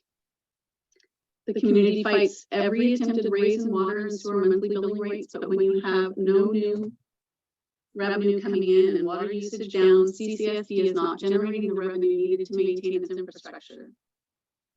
New hookups will allow for this extra revenue to maintain its current infrastructure as well as offset costs related to the new water facility. Please include lifting of the building moratorium in the strategic plan update. Sincerely, Ron and Donna Cat. Thank you. And actually, this other one was from Ray Dienzo, and I believe that John White will address that later. Later, okay, very good. So okay. Thank you. So so at this point, before we come back to the board for further discussion and some kind of action on this item, can we take? I have 2:33. 5 minutes. What would that be? 2:30? Why don't we do 2:40? That would be 7 minutes. Is that too much time? Are we okay? Everybody come back at 2:40? That's 6 minutes, that's fine. Oh, okay, okay. So without objection, we are in recess to come back at in 6 minutes at 2:40.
President Howell. I do have one more written comment. I'm not sure where it best fits. It's related to water stage, so if you want to bring it in. It's related to the water stage. Let me think about that. Okay. Just, you'll know it's here and you can call it whenever. Good. Yeah, technically that would have been, because it's really. A general comment. But on the other hand, if somebody went to all the trouble to send the comment in, I don't want to ignore it. I'm just trying to figure out how best to. I'll tell you what, let's finish what we've got. And then depending on the amount of time that we have, I'll come back for that one before we get to the reports. Okay. Yeah, I think it'll be okay. If assuming I'll ask the board's indulgence with this when we get to it. Okay. Thank you. Thanks for catching that.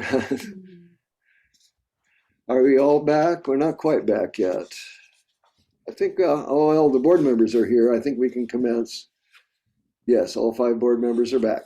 So yes, GM Weigold, it might be helpful to us if you would present this item, and then I've kind of reviewed a little bit, so I think I have a suggestion to proceed. So if you'd be so good as go ahead and present it, and then I'll take it from there. Okay, we're President Howell, we're still on 7A, correct? That is correct. Okay.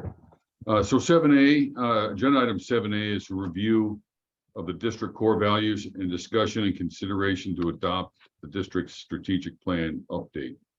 The board previously held a special board meeting on June 27th and June 28th this year to update the plan. This is the fourth update or third update, fourth iteration of the strategic plan. And in this particular case, the board did a fairly substantial update. So you'll see a majority, if not all, of the prior goals and objectives have been redefined, and the strategic plan process transitions to this new plan should the board adopt it today. This plan is also this draft plan until you adopt it is on our website, and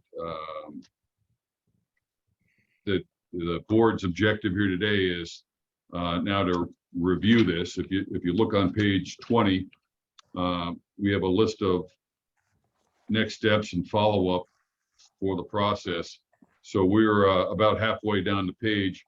We're delayed. We obviously did not get to this item at the July 21st meeting. So that's the reason why we're here today at the very next meeting.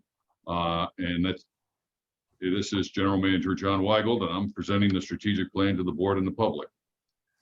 So the board will now discuss this plan and review the core values and discuss that, and then make any adjustments as necessary, and make an adoption of this so the district as a whole can press on with those objectives.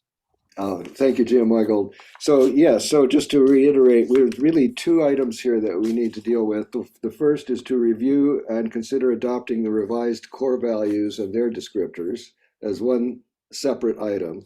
And then the next item will be to, as we have received the plan as is presented now to the board and the public, and we need to adopt the plan or amend it or whatever we're going to do with it. Yes, Jim Weigold, go ahead.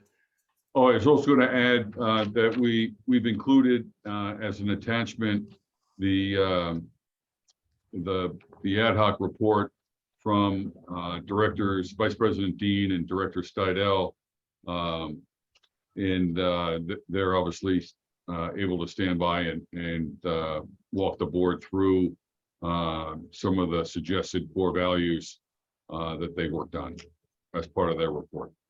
Yes, thank you. I was getting to that. So so we'll start, and I just want to remind folks, the board probably knows, but I don't know that the audience is fully aware. We had an ad hoc subcommittee working with together, and then with our facilitator as to bring this forward. And so the ad hoc committee reviewed our core values and has come up with a suggestion as to how to flesh those out and make them a little more concrete. So I think what I would like to do is I would go ahead and move the adoption of these restated core values and then have you guys discuss and possibly amend at that point. And I think unless anyone has a better idea, I think that might be the most efficient way to proceed. Yeah, Director Farmer. Personally, I'd like to discuss the core values as they're listed here and recommend adding one more core value to this. Okay, that could be done in the form of amending the motion, or else we could, I think I'd rather just, otherwise we could get all tangled up. So I think what I'd like to do, bearing in mind that what you want to do is add something, you're all looking, this is on page 35 of your packet, just so we know what we're talking about. And this is the core values that were restated by Director Steidel and Vice President Dean.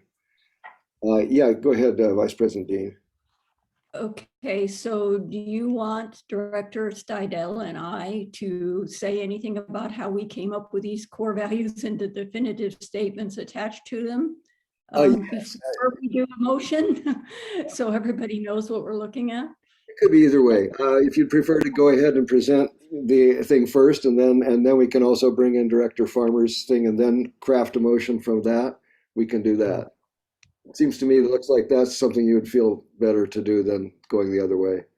Well, personally, I think we need to go over the core values first before we make an motion to adopt them. And if there is going to be an amendment to them, I mean, in addition, I think the discussion before the motion would be the time, if you don't mind.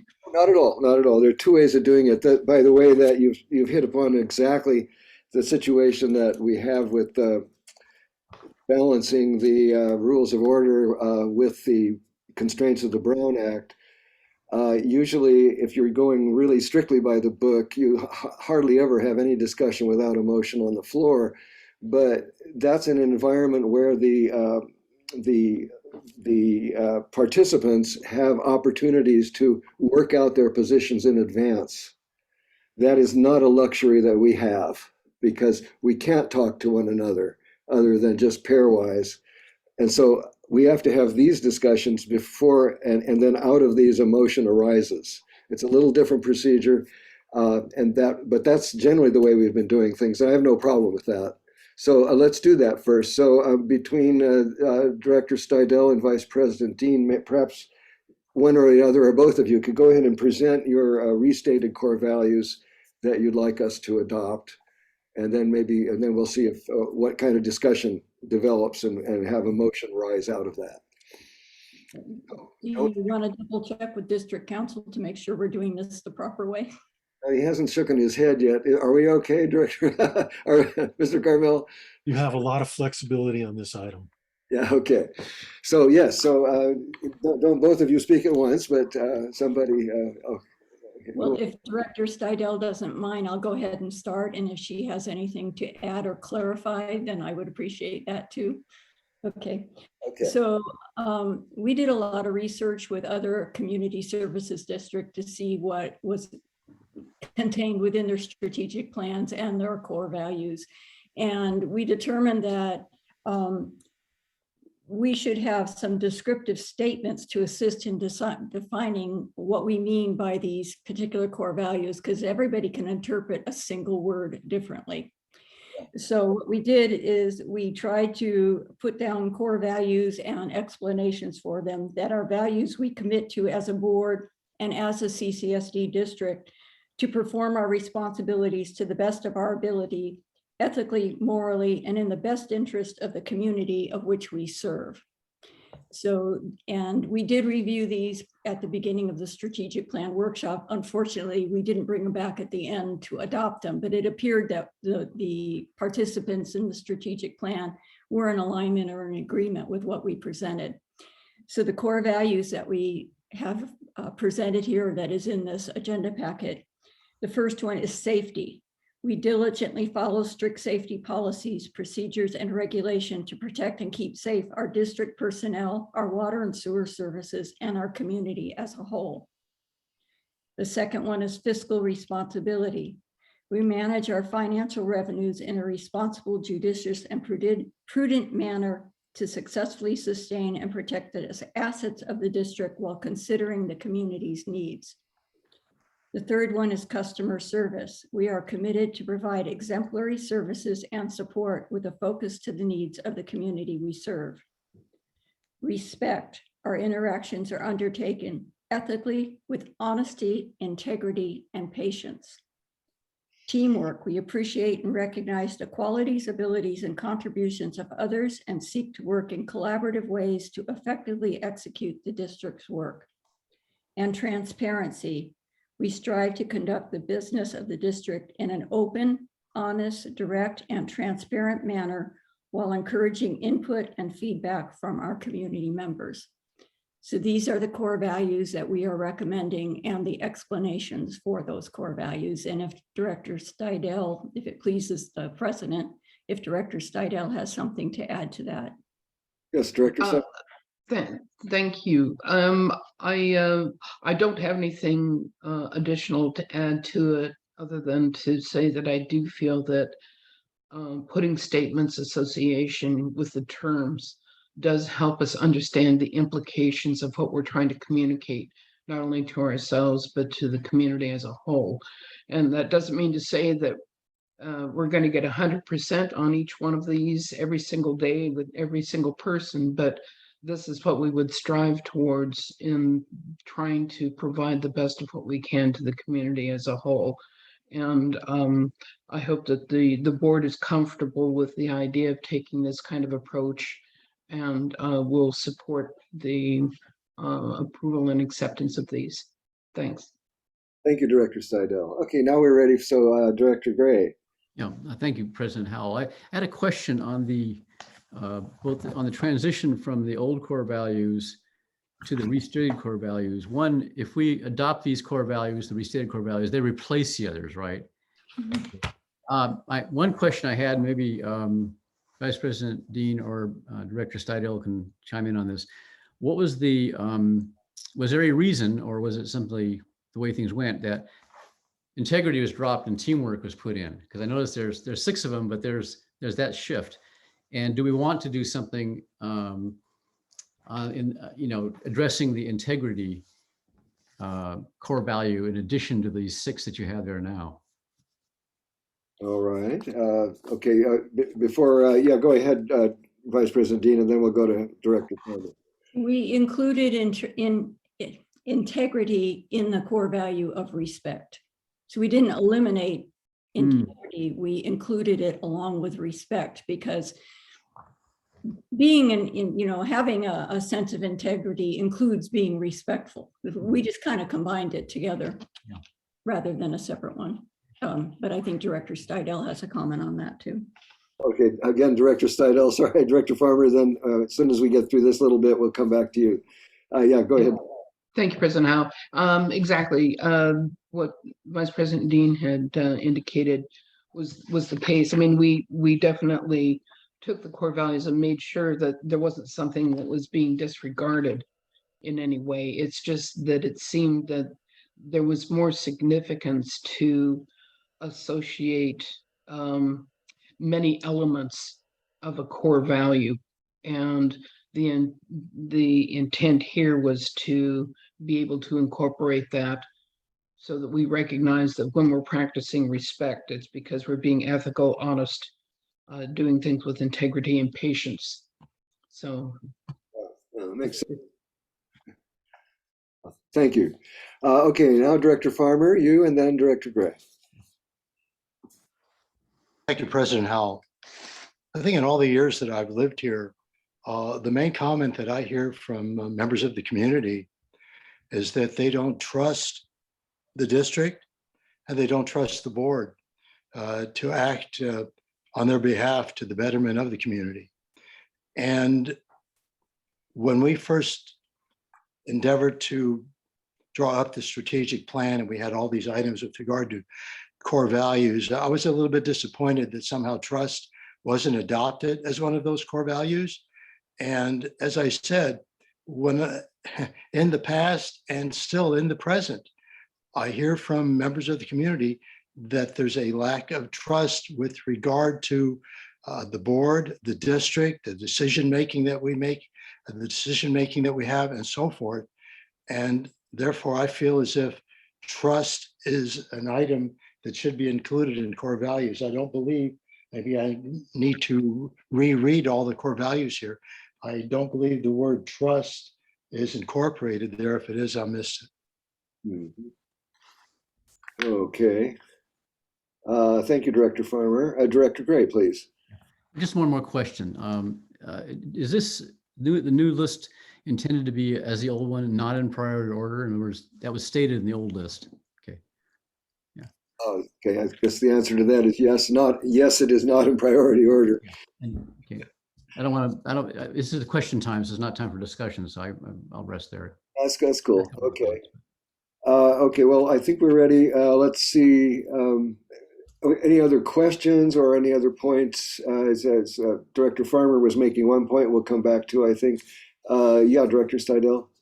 I guess I'm just asking for clarification if we intend to discuss that at this point before a motion, or do we? Good question. It's kind of up to you. Well, I can give a personal perspective to that. I don't know that other directors would agree with me, but I think trust is an outcome of these core values. If you're practicing these core values, then trust is an outcome of that.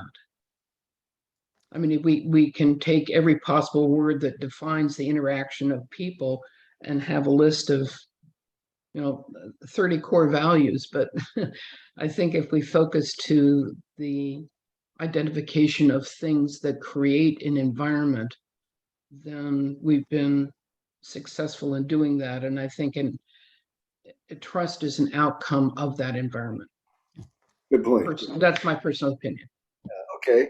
Well, we'll come back to you in case we need to talk there further. So let's go to Director Gray and then Director Farmer. Then we'll try to figure out how to move forward here. Yeah, I have a suggestion for maybe squaring the circle on this a little bit, because maybe my concern and Director Farmer's concerns can be addressed both with one step. I think everything here is everything in the restated values is good, and we should be saying. I would, though, with respect to respect, I would retitle that integrity and make a slight change in the wording to say our interactions are undertaken ethically, with honesty, patience, and respect for the public trust, which I think I think covers what we're both talking about, really, because I think integrity is something that really should be, I think, up in the on the top among the titles, and I think respect is part of integrity, but integrity is almost like includes respect. So that was the wording I would suggest. I can make that a motion if you want to work with it, but well, let's see here. Yeah, we're trying to figure out how to proceed. Okay, so you're thinking about changing. I think the best way to do this, we have to have something concrete to work from. Mm-hmm. So I would suggest that we do have a motion to adopt and then go through amendments so that we can deal with them individually. I think otherwise we may be here a long time. If you guys are, unless you really object strenuously to doing that. Yeah, I'll go first with our subcommittee, and then I'll come to Director Farmer, and then we can decide. Yeah, go ahead, Vice President Dean, and then Director Steidel. So if we make a motion and vote to adopt the core values and then go back and amend them, we have to do another motion and vote, correct? No, the motion would be to adopt the core values as listed, and then you would amend the motion to substitute or replace some aspect. I don't know. You raise a good point. Yeah. I don't know. Okay. Let me go to Director Seidel and then Director Gray. I think you may have a suggestion. Yeah. Mhm. I do want to get back to Director Farmer, though. Okay, Director Seidel. Okay, yeah, I don't know. Respect for public trust seems to be, at least to me, in words, seems to be, I mean, how do you define that? How do you define respect for public trust? I mean, we respect each other, or we respect the things around, or we respect the decisions, or we respect the idea of working together. But how do you respect public trust? It's more a function of doing things that create public trust, at least in my mind. But that's just the way my head's working. So Before you do, Director Gray, I have a feeling that I'm going to interpret you a little bit. I think what Director Gray may have meant is to respect the trust that the public has in the board. That is, that we have been tasked with the public has given us. I think anyway. Here, I'm sure you could say it better than I could. Yeah. I don't want to get in front of anybody, so I think we have to bring for just a moment. I just tell you what I'm explain it. Yeah. Go ahead. Yeah, I mean, it's the idea that public office is a public trust. In other words, we're trustees of, we have sacred obligations, as it were, to care for the public's money, deliver the public services, act faithfully in behalf of the public. So that's the idea of a trust. And so trust, we're not so much having people trust us, but we're treating our office as a trust. Like someone gives you money and you're the trustee. Yeah, that's the idea. Right. So Okay. Yeah. So you're viewing it as a noun. Yeah. The public trust. Yeah. Yeah. Okay. Now let me bring Director Farmer in, and then we'll try to see how we can put this together. Go ahead, Director Farmer. Thank you, President Howell. I just want to read something that you just stated about a minute ago. Quote, respect the trust the public has in the board, unquote. I just got done stating the fact that many people in this community don't trust the board. They don't trust the district. I wrote this down about 10 minutes ago. And I would also say that I think we have a number of attendees at the meeting today who have spoken in public comment that don't necessarily trust the actions of the board or the district on their behalf, to have acted on their behalf. So this is something that I wrote down about 10 minutes ago, and it is trust. The board and district should, in all actions taken, cultivate and affect a sense of trust with all members of our community. It's pretty simple, straightforward, and I think it's something that we need to adopt and adhere to the best of our ability, because most people don't believe that we do it. Okay, thank you. Okay, I guess I'm going to chime in, and then we're going to try to figure out how to proceed. The issue here is that people don't trust us. The way that we achieve that is to be trustworthy. And that's the only way that we can say as much as we want about how trust is important, but if we don't act in a trustworthy way, it's all for naught. So trust is something that we receive from the community. The way I interpreted your phrase, Director Farmer, it would be almost in the reverse, that you're asking us to trust the community. Well, in a way, perhaps that's true. We should approach the community with a sense of trust, but that is in fact what's incumbent upon us.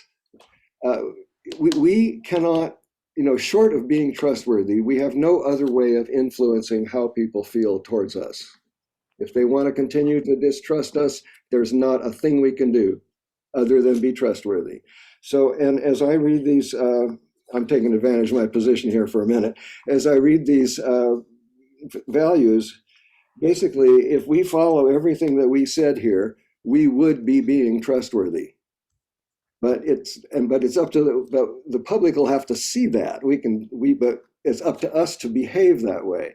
We don't have a lot of control over what people think of us, but we do have control over how we behave. So from that, I understand, Director Farmer, I understand your concern, but I'm not sure as it's phrased that it makes a lot of sense to me. Where I start worrying about, yeah, I have a tremendous value for trust, but it doesn't tell me anything about how I'm going to be trustworthy. And that's really the issue. And I think that my own opinion is that these, as they're written, are excellent. I wouldn't change them at all. However, having said that, we still have to get forward with some action here. So I think what I'm going to do is I really do suggest maybe we go ahead and, well, let me listen to Director Gray for a minute and then see if he may have a suggestion that would help here. Thank you, President Howell. I'll put a motion out here. Let's try it. We can work with that. I move that we adopt the core values restated in the same order. Well, without priority, with one change, with the following change for value, the fourth listed value. The title, change the title from respect to integrity, and the wording, and I'll simplify slightly. Our actions are taken ethically with honesty, patience, and respect for the trust the public places in us, period. Okay, let's try that and see how that works. Is there a second? Can I have you repeat it, please? Okay, yeah. Our actions are taken ethically with honesty, patience, and respect for the trust the public places in us. Can we add back the word integrity into that? Well, integrity, we can do that. That's also the title, though. No, you're changing. Oh, I'm changing the title to integrity. Yeah, I'm sorry. I'm changing the title to integrity. So integrity is the overlapping or the overriding principle. Sorry. Yeah. Okay, so, we're still waiting on a second. Any edits would be welcome. If you don't want to second it as is, offer a change. Yeah. And I'm going to stay out of this discussion for a bit and let you guys work it out. Yeah, Director Seidel. The difficulty that I have with entitling it as integrity is that integrity has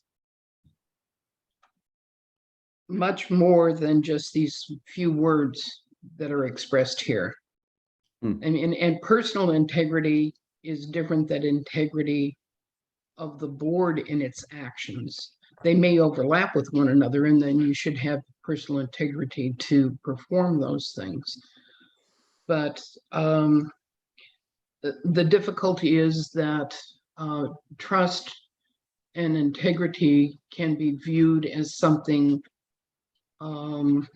as specific to the needs or the requirements of an individual. And if we're not meeting the needs or requirements of an individual because of their focus towards things and the way that they view things, all of a sudden we don't have integrity. And I have difficulty with that kind of premise. And I think that's why still the idea of respect with integrity being a part of that may be more appropriate. Okay, I think we're still kind of freewheeling discussion here. I'll throw in a little bit too, just as an observation as you were talking. As I was looking at this, you guys really did an excellent job. One thing is I noticed as you go through this, I mean, each area is a different sort of thing.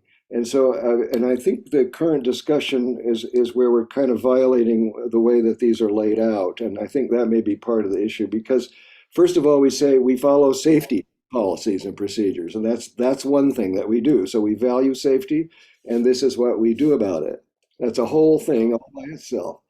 Then we talk about our fiscal responsibility and the various actions that we take to evince this fiscal responsibility that we want to follow. And then we talk about our services to the customers. So each one is a separate thing. And then this is where the respect one, and I kind of like it as it is, but because what it's doing is the other four are all, customer service, dealing financially, being financially responsible, following safety procedures.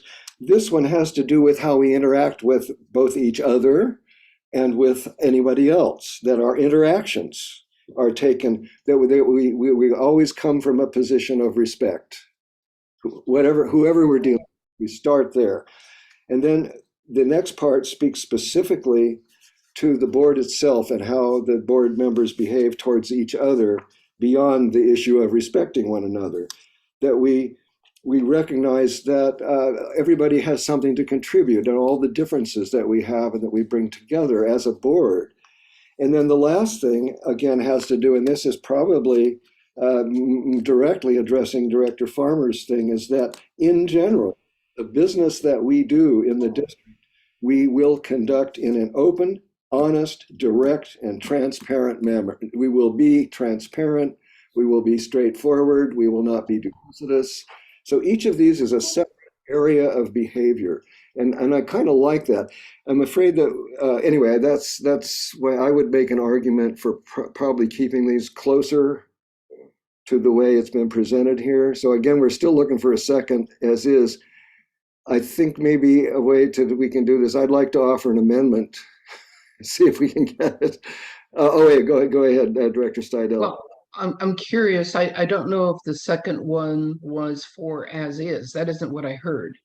No, it was with the change that Director Gray had suggested. Number 4, yeah. Get a second for that one. I guess we can go back, either modify Director Gray's motion to so where someone would second it, or we can propose a motion which might have a better chance of getting a second. Are you proposing a substitute motion? Yeah, like a substitute motion, except there's no motion really on the floor yet. That's the thing. It hasn't been seconded, that's right. Yeah, so let's keep trying. Well, let me try it another way and see, because I think that we need to get if we can get what we agree on, yeah, then maybe we can go with the, so let's try, go ahead, Director Gray, again. To clear the air, you probably should, if there's no second, you should okay, announce that the motion fails for lack of a second, so we're not, no confusion. Okay, Director Gray's motion fails for lack of second. Thank you. Good point. So let's try this again. Okay, let me try a motion and see if it works. Or wait, Director Steidel, you have your hand up. But I'll make a motion that we accept the core values as stated here, but that they are not in any order of priority as we have used as a reference point previously. Okay, good. Is there a second to that motion? Okay, seconded by Vice President Dean. Okay, now we have a motion on the floor, so now we can look for either a substitute motion or an amendment. So Director Gray, if you'd like to offer an amendment, say to modify the respect item, more specifically, or Director Farmer, if you'd like to add an item or modify an item, now we have something concrete that we can start changing. So I see Director Farmer has his hand up first, so let's go with you, Director Farmer. Thank you. So once again, I'd like to add to the motion that we include in our core values under trust, the board and district should, in all actions taken, cultivate and affect a sense of trust with all members of our community. All right, so it's been moved that now I guess what we're adding is an additional value here, a value called trust. So Director Farmer is moving to add the value called trust with the explanation which he just gave, which I'll save to wait later. So do we have a second to Director Farmer's motion? Yeah, go ahead. Can I make a slight suggestion for a change to Director Farmer's description? When you say cultivate a sense of trust with the public, I think we should be cultivating a sense of mutual trust. Are you agreeable with that, Director Farmer? Mutual trust. So could you define that a little more clearly, please? I trust both directions. Right. They should be trusting us and we should be trusting them for, you know, what they expect out of us. I mean, Okay. you know, Mutual trust with all members of our community. I'm fine. And the board. Well, that's stated in the beginning. Okay. Okay, so now, okay, so can we hear it one more time? And we're still waiting on a second, but we're trying to get this is a move to amend. Okay, well, I'll just read what I stated and add mutual as Vice President Dean has suggested. Okay, so why don't you read your motion to amend one more time? I'm about to do that. Thank you. The board and district should, in all actions taken, cultivate and affect a sense of mutual trust with all members of our community. All right, okay, now I need a second. Can I ask a question? Sure. Is this an amendment to one of the core values already there, or is this an additional core value? My understanding is it's an additional core value. So we're still waiting on a second. Director Steidel, is that a second or you have a, no, okay. Okay, Director Farmer, okay, yeah, go ahead. But I would, if it's appropriate, I would like to address why, and that is, I don't care how capable any 5 directors are on this board, or how simplistic anything might be that we have to deal with. We will never have the trust of all members of the community, just because people are people. And I do know that we hear from, you know, a core group of maybe 10 folks who do take the opportunity to come to the board and express themselves in that way, but we've got 4,000 people in our community. Yeah. And I don't know that we can judge an entire community on 4% of its, or 1% of its population. So before we hear from. Before I call on the rest of you, so you would suggest taking out the term all members of the community, just, or are you? Or just taking it. I wouldn't. Yeah. Not happy with the whole thing. Okay. No. Okay, I'm still looking for a second. Let me, okay, go ahead, Director Gray, and then This is not a second, but this is sort of to extend a point that Director Steidel is making. This is more about not what we do and not how we act, but what people think of us. And that is something we can't really control. We can do what we can to earn the public's trust, but some people, it can't be a core value of ours to be trusted by everybody. We just have to do what we have to do to earn the public's trust. And I do think the respect or integrity section is addressing that. So I would not, I would not second this amendment. Okay, GM Weigold and then Director Farmer. So on the way it's worded right now, I have a really hard time trying to figure out how I would describe this to the staff. No, we're talking about how they, pardon me? We're talking about Harry's Director Farmer's amendment, right? Correct. So I personally have a really hard time trying to figure out how I would convey that to staff. What are they, because they're going to come back to me and say, what am I supposed to do? How do I act to do that, get this result? It's not really clear. I understand the goal, but I don't think it is really worded well to, standing on its own without a heck of a lot of discussion around it. Okay, thank you for that. Okay, Director Farmer. I can see that. Let me just slightly reword this and then have people either ignore it or push back on it or whatever. So once again, trust.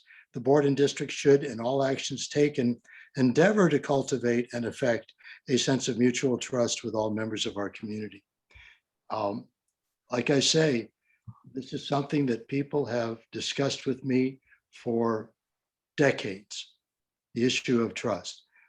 If no one on the board feels that this is a necessary addition to our core values, so be it. And I'll just say this, this is no disrespect to any other of the core values that we have here and the work that Vice President Dean and Director Stidel have, but I'll probably vote no, only because I feel that trust should be included, even if people feel that it's not worded properly or it's not necessary. I just want to add that. Thank you. Okay, that's fair. All right, anybody else? I thought I saw a hand up. No, apparently not.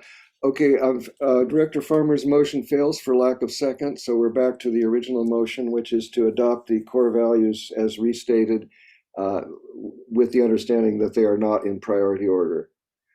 Okay, and so further discussion, any other modifications? Yes, Director Gray. Is there a second on that?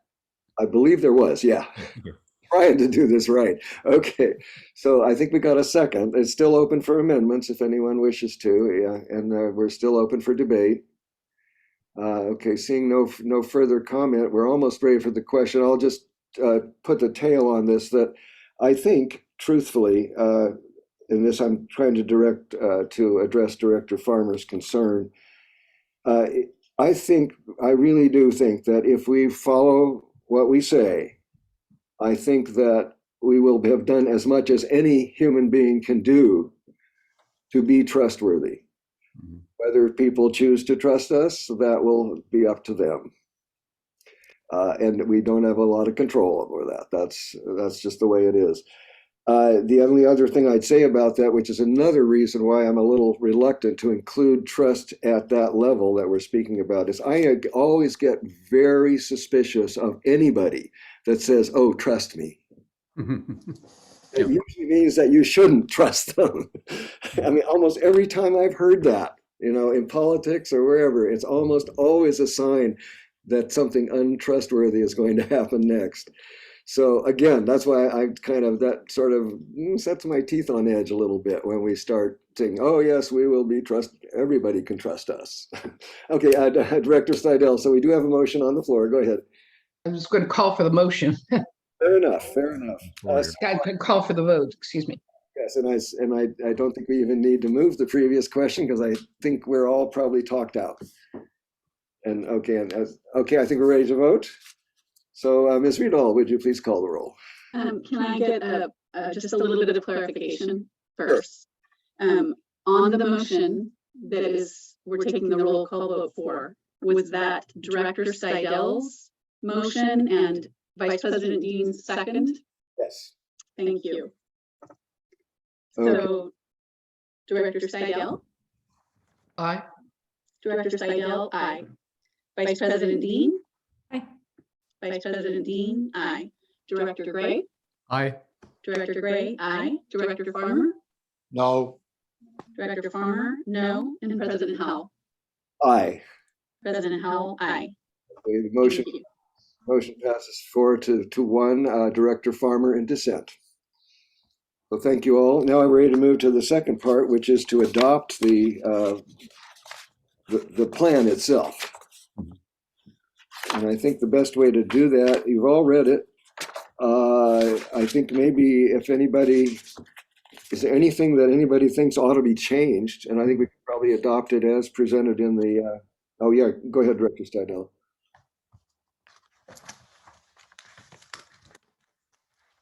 Muted. Director Stidel, you're muted. Thank you. I don't know whether this is so much a change as it is an addition, and that was the previous conversation about the resolution of the contract with the American Legion. Oh, yeah. Let's see. If we can find that. Well, there would be in the last one. Where it was the second item there was pursue identified potential grant funding resources for veteran solid capital improvements report from the board.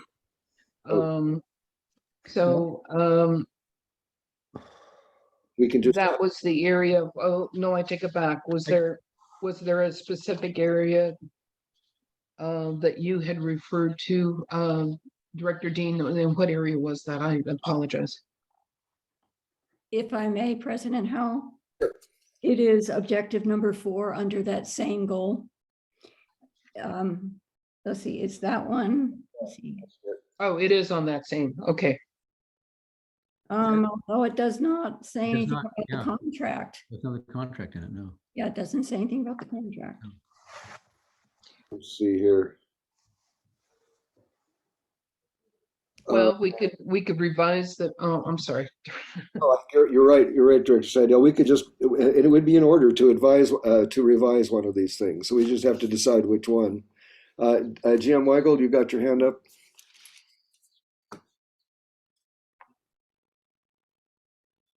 Oh, I have another suggested change after we address this. Oh, okay, so hold on to that one. So Director Seidel, I think maybe you have a change in your mind there. I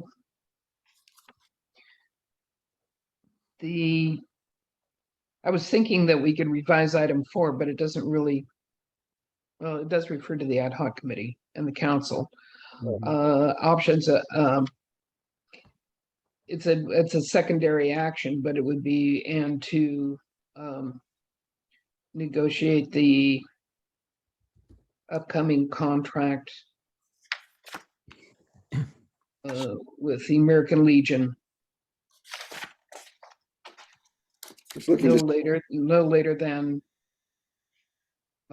September 2022. Yeah. Let's say recommendation we don't want them to negotiate it, but we want to, unless you do want them to negotiate for us. Otherwise, it says for future use and update the contract. So maybe we want them to come back with updates. Yeah. I don't know. Okay. I think Director Dean probably has some insight to that. Let's try that. Yeah, Director Dean. Can we add that to objective number 1? You're appointing a Cambria Veterans Memorial Hall ad hoc committee, and should that be one of the actions for them to do as an ad hoc? Because you're listing the ad hoc committee already in some of the other actions here, but there's nothing about the contract with the veterans, but I think that could be added to number 1. I think that would be the best place for it. Okay. Are you all in agreement with that? No. Yeah. I don't think we have time. The ad hoc committee has time for that, actually. If it has to be done by September, it seems like is this a part of a strategic plan goal, or if it's something we just has to be done anyway? You have a contract that's expiring. I wonder if it even needs to be here in the strategic plan. Well, it's a way of getting out of having to renotice it and go through the whole thing at another meeting. Let me see. I don't know who to go first. Let me go to GM Weigel. No, let me go to Vice President Dean first, then GM Weigel, and then Director Steidel. Maybe this is something that the general manager and district council should be dealing with, possibly along with the president's interaction. Yeah. I don't think this is something an ad hoc. In retrospect, I don't think this is something that's an ad hoc committee's responsibility. That makes some sense. Yeah, I totally agree. I see a whole bunch of nods. So, okay, let's see. Who was next was going to be Director GM Weigel and then Director Steidel. I think, yeah.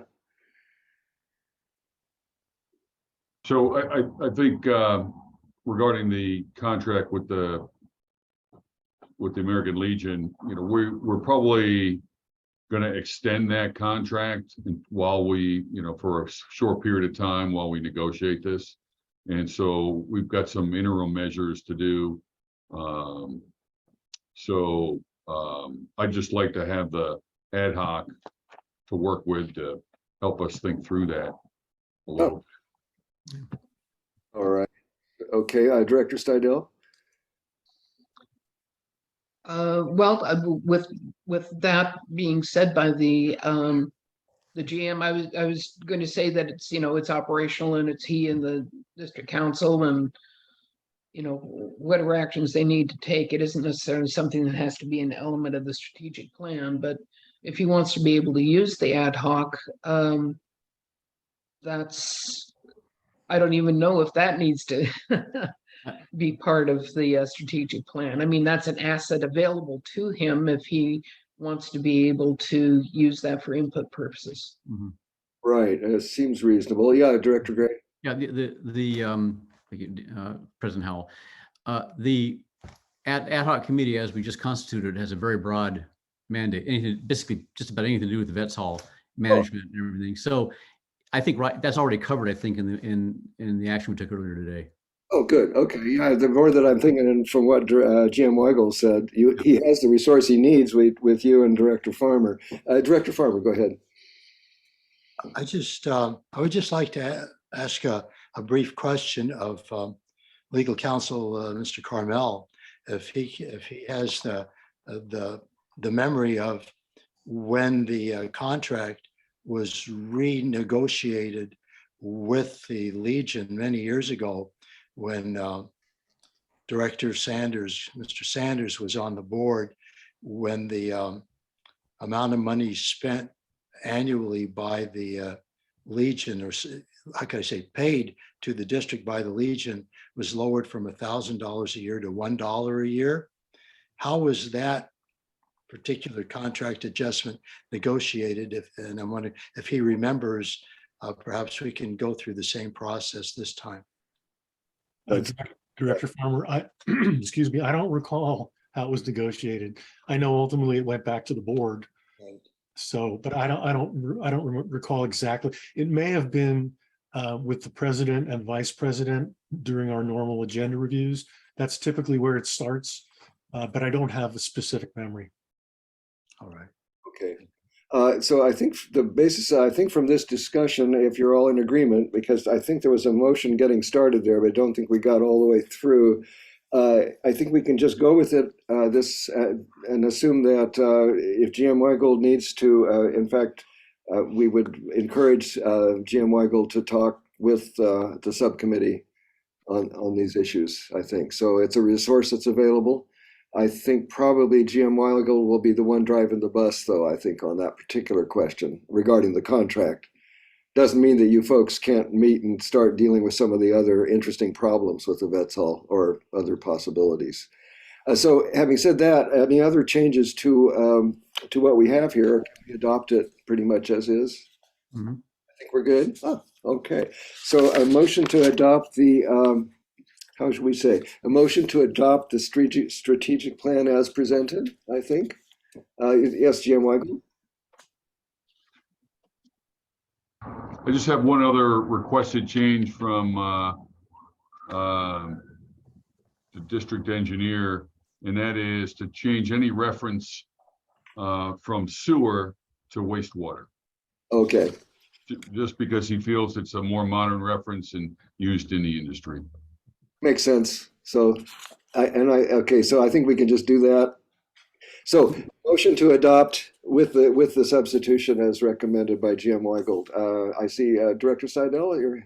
Well, I'll second the motion that I believe you just made. Did I make it? Oh, okay. All right. Looking for the chair. Yeah. Okay. So it's been moved and seconded to adopt the strategic plan as presented, but with the edit that references to sewer be changed to wastewater.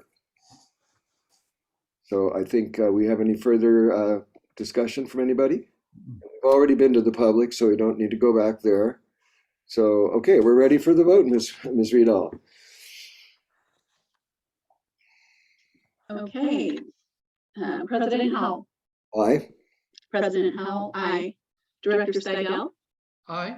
Director Seidel, aye. Director Gray. Aye. Director Gray, aye. Director Farmer. Aye. Director Farmer, aye. And Vice President Dean. Aye. Vice President Dean, aye. The vote is 5-0 and motion passes unanimously. So we are now ready for the next item on the business, regular business, which is President Howell. Oh, yeah. Excuse me, there's just something a comment I wanted to make. I'm sure that the public that's attending is probably a little flummoxed at the amount of back and forth and conversation, and why can't we just get on with it potentially. This is a perfect example of the limitations that we're under as a board with the Brown Act about being able to discuss or have this kind of conversation outside of the board meeting, where it's We cannot do that. And so when you see us having to go through and have the kinds of conversations and be more formal in electing who gets to speak and the order that they do it in, that's the construct under which we operate as a special district and with the Brown Act. So I understand how it probably looks. Believe me, it feels even more so. Thank you for that comment, Director Seidel. It's absolutely true. It's the price, I'm afraid, of the government in the sunshine. This is just the cost of doing it.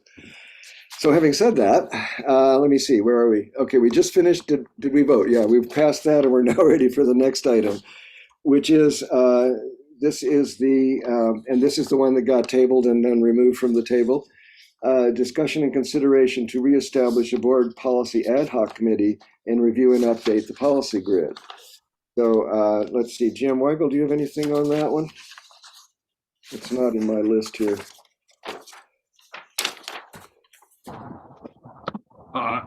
Agenda item 7B, Director Howell? Yes. Oh, here I am. Agenda item 7B was an addition to the package that you should have received. This was a move from the 18th agenda, pulling it forward. It is discussion and consideration to reestablish a board policy ad hoc committee and review and update the policy checklist. So attached is some information, the original report from the ad hoc committee on CCSD policies. The policies were originally reviewed by President Howell and Director Gray, and in 2021, they made a full report to the board on August 12th last year, and then it was brought back on October 14th for further discussion. So there's a request by the board to reestablish the ad hoc committee to re-review the status of that inventory list. Yes, thank you. So that's the way I remembered it too, is it came up as a desire to have the inventory updated, basically. So I don't really have very much to add on that. There is an investigation, and I certainly have no problem with doing it. And I have no problem in working on that if the board so desires. And Director Gray, are you still agreeable to revisiting this? Yes. Yeah. I would say that we have to be careful, precise in our language here. We're talking about the checklist. Yeah. Not the framework, not the narrative framework, as it were, or the guidelines for policy review. It's simply the checklist. Simply a checklist. We want to go over it, see the status of things. I would like to add one other item to the committee's charge, though, if you don't mind. Let me just put it out now before a motion comes out. I've been in conversations with Melissa Bland on this. The district has some very good, very sophisticated document management software, and these ideas originally occurred to me when I was working on the original inventory with Director Gray, that going forward, it may be well to actually implement some of the features of this document management. It's called Laserfiche is what it's called, which allows you to keep track of versions. It allows you to keep track of when things need to be reviewed. It's a host of amazing features that it has. And so I would like to add to this committee's charge that Director Gray and I investigate the possibilities and perhaps come back to the board with or without, but that we look at it and make a recommendation to the board regarding whether we think that this is a project that could go forward in terms of introducing this kind of document management, using that software to manage our policy documents. Does that make sense to you? I see questions on people's faces. No, that might be a step. That might be going beyond. Well, we could beyond the immediate task, which is a short-term task. We could just do a short-term task. It just since we were there, I thought, well, because it came about because in looking at the updating the grid, I had to go back to the original spreadsheet, and that's when I realized that, wait a minute, I know that we have some software out there that could help us in at future inventories. Yeah, go ahead, Director Seidel. Yeah, it seems to me that this is a very simple action. It's just reconstituting the ad hoc committee to update the information, which is already part of the report, and then bringing that report back for consideration, because when it came through the first time, it was accepted, but it didn't go under consideration. So I think that getting that updated so it can be brought back to the board for consideration is one action. I think a second action of looking into the possibility of using a software product to be able to assist in maintaining information and have historic documentation is probably a valuable tool, but that isn't what the charter of this ad hoc committee would be, in my mind. Okay, all right. Well, the two don't need to go together, and so what we can do is, if you're agreeable, just a moment, Director Farmer, and then I'll call on you. If you're agreeable, I would do just basically what you said is update the grid, just that simple thing, and then I personally can go ahead and work with Melissa and come up with a recommendation, which I can present to the whole board, or I can talk to Director Gray offline and see if it's something that he'd like to. Or something on that nature. Is that? I think I'm not opposed to doing that. Yeah, I'm sorry. Yes, exactly. But I think that there's the following action to it is that with that update, it be brought back to the board for consideration. Oh yes, yes. Okay. I think we've got the motion. It's starting to work out here. So, Director Farmer, go ahead. Thank you, President Howell. I'm a little bit reluctant to make this upcoming statement here, but I believe the reason that the ad hoc committee is yourself and Director Gray is that at that time that this committee was formed, you were the chair of the policy committee.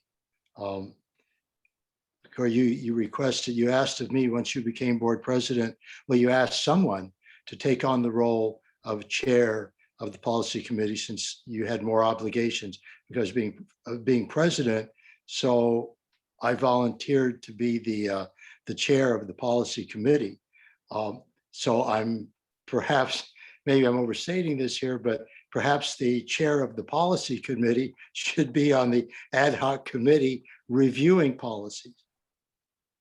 Well, you make a good point, and I'm not opposed to that at all. But let's see what the board wants to say here. I see Director Gray and then Director Stein. Well, first of all, I want to say, sort of in context of that, I'd like to also be clear that we are only dealing with the items that are on the existing checklist, not adding anything. It's simply looking, updating the status of those items only. So it's a very limited. Yeah. Very limited tasks. And I don't know if it even calls for an ad hoc committee, actually, because it probably could be done almost ministerial. There's, I've just gone through that list, and there's like 4 or 5 things that have been dealt with or in process since we presented this last year. So there's very little to do, and I don't want to see mission creep in this, basically. Okay, good point. Director Seidel. I would have to agree with Director Gray. I mean, it's just a simple update. Did this revision happen? Did these kinds of changes happen to the bylaws?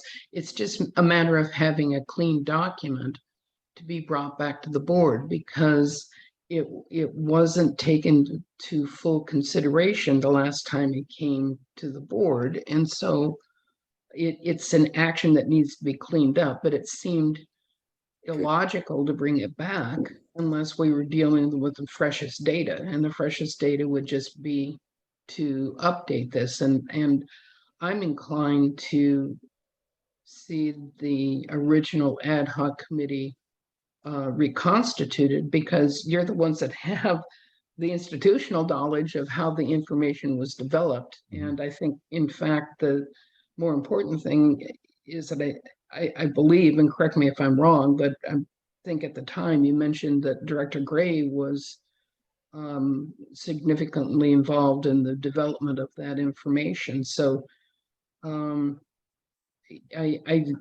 don't see the necessity of creating a different ad hoc. The two of you are carrying the institutional knowledge on it and can make short work of what needs to be done. Okay, all good points, I think. Let's see, Vice President Dina, did you have your hand up or did I just imagine that? I don't think I had my hand up. Must have been my imagination. Okay, I think based upon what I'm hearing, and as I see the heads nodding, that probably the motion simply needs to be to reestablish the board policy ad hoc basically, as it says here, to review and update the policy checklist. As I think Director Gray said it quite well. I'm sorry, but I didn't. When you were saying, I thought it was right on, but now I've completely forgot it. To review the policy handbook, the checklist. I think it's called there's a specific term for it. The checklist, the policy handbook checklist. Checklist. And update the items on that checklist. Good, that's clear. It's a known thing. The policy handbook checklist and update the items on it. Yeah. Okay. So the motion is to reestablish or to reincarnate, no, to reestablish the original ad hoc consisting of Ray and President Howell to review and update the policy, to get the exact word here, the policy handbook checklist. Those items on the policy handbook checklist. So it's very clear we're talking about those items. Good point. Yeah, thank you. Director Seidel, is that a second perhaps? It's a second, but it's a second with friendly amendment. See how Director Gray feels about it. The continuation of that statement would be and return the resulting document to the board for consideration. Oh, good. Thank you. Yeah, that'd be great. Thank you. Okay, and that being the case, then I would second that. Okay, all right. So it's been moved and seconded. What she said. So, Leah, do you have it down to where you could repeat it?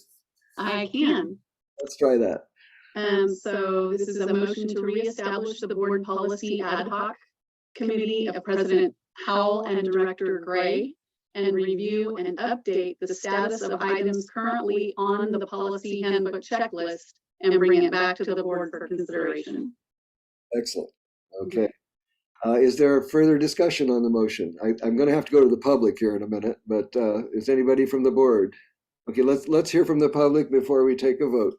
So folks out there, we're about ready to vote on the motion to reinstate the policy, this subcommittee that was reviewing the policy handbook checklist. And I see one person. So Mr. Michael Calderwood, would you please bring him in? Good afternoon, Board, Mr. President. I'm just a little apprehensive about moving forward with this vote without further explanation, perhaps from Director Farmer, as to why this has come back. Having been observing the policy committee meetings, an observation might be that they, as a group, feel that policies that have been put before the board for review and action haven't been actioned or have sort of been sloughed off. So perhaps the way this has been presented today doesn't give the full picture of what that committee is looking to accomplish. Therefore, going back to an earlier discussion about trust and all of that good stuff, I think it's an opportunity for another miss and another round of dissatisfaction. So, my take on what they were asking for and the reason for this was, a bit of we're being ignored, or the things that we put forward have just fallen off the face of the earth, and there's a lot of frustration there. That's my interpretation. Director Farmer may see it differently, or others may see it differently, but I would just be cognizant of that and perhaps consider that for this, or maybe a future conversation about how that action goes. Thank you. Thank you, Mr. Carter. Before I come back to the board, let me just see if there's anybody else out there. Not seeing anybody. Ms. Riedel, do we have any written comment on this item? No, we do not. Okay. Oh, I do see Elizabeth Bettenhausen asking to speak. Director Steidel, can I go ahead and take Elizabeth Bettenhausen first and then have it come back to you? Okay. Ms. Bettenhausen, please. Yes, President Howell, I'd like to, if you would convey to Mr. Calderwood my gratitude for his comment. I think it's an astute analysis, and I hope the board pays serious attention to it. Thank you very much. Yeah, thank you, Ms. Bettenhausen. Okay, so now we are back to the board. So yeah, Director Stidel. Just for clarification, it sounded as though Mr. Calderwood felt that the policy committee asked that this be brought back to the board. And that wasn't the case. It was brought back to the board at the request of one of the directors. So it's not something that the policy could, I mean, there's no hidden message behind it. It's just cleaning up an action that hadn't been taken previously. And it was not brought to the board or requested by the board by the policy committee. True, that is true. I think the policy committee has experiencing some frustration in its dealings with the board, which is true. But this particular item, actually, I believe it was Vice President Dean that actually brought it up in a discussion. Because the issue is things have changed since the inventory was created. And so it basically needs to be updated to reflect current situation. It has very little to say. Well, the original report has some things to say about the path forward, but in terms of the update, what we're talking about now, that's just a matter of bringing the data into, bringing our record into congruence with what's really out there. Yeah. And there's no other action specifically involved there. There are some recommendations in the report, but that's a different, and that is what I believe you're talking about, Director Stidel, that there were some actions that were not quite, and don't know that we ever got to the end of actually making any decisions on that. That's my memory anyway. So we're trying to tie a ribbon around this and reach some completion there. Vice President Dean. I think I did ask this to come before the board again, but only because there was no discussion and consideration of adopting the previous work. Right. But also this was a review of what is in the CSD handbook compared to what is in our policy handbook. And since this initial grid was brought forth, other things have actually been accomplished and updated. So what I was asking for was an update to this checklist to see where these things are now. That's all I was asking for. And since we didn't discuss and consider adoption of this checklist, we needed to finalize that part. It has nothing to do with criticizing the policy committee or anything like that. It's just, it was a comparison done between the CSD policy book and ours, and it just needs to be updated is all. That's what I was asking for. And I think we got that. So good. I think discussion will help us as what we're doing. So I think, are we ready to vote on this? I believe we are. Okay. So Ms. Riedel, well, I should say it one more time. Can we read the motion once more, please? Sure.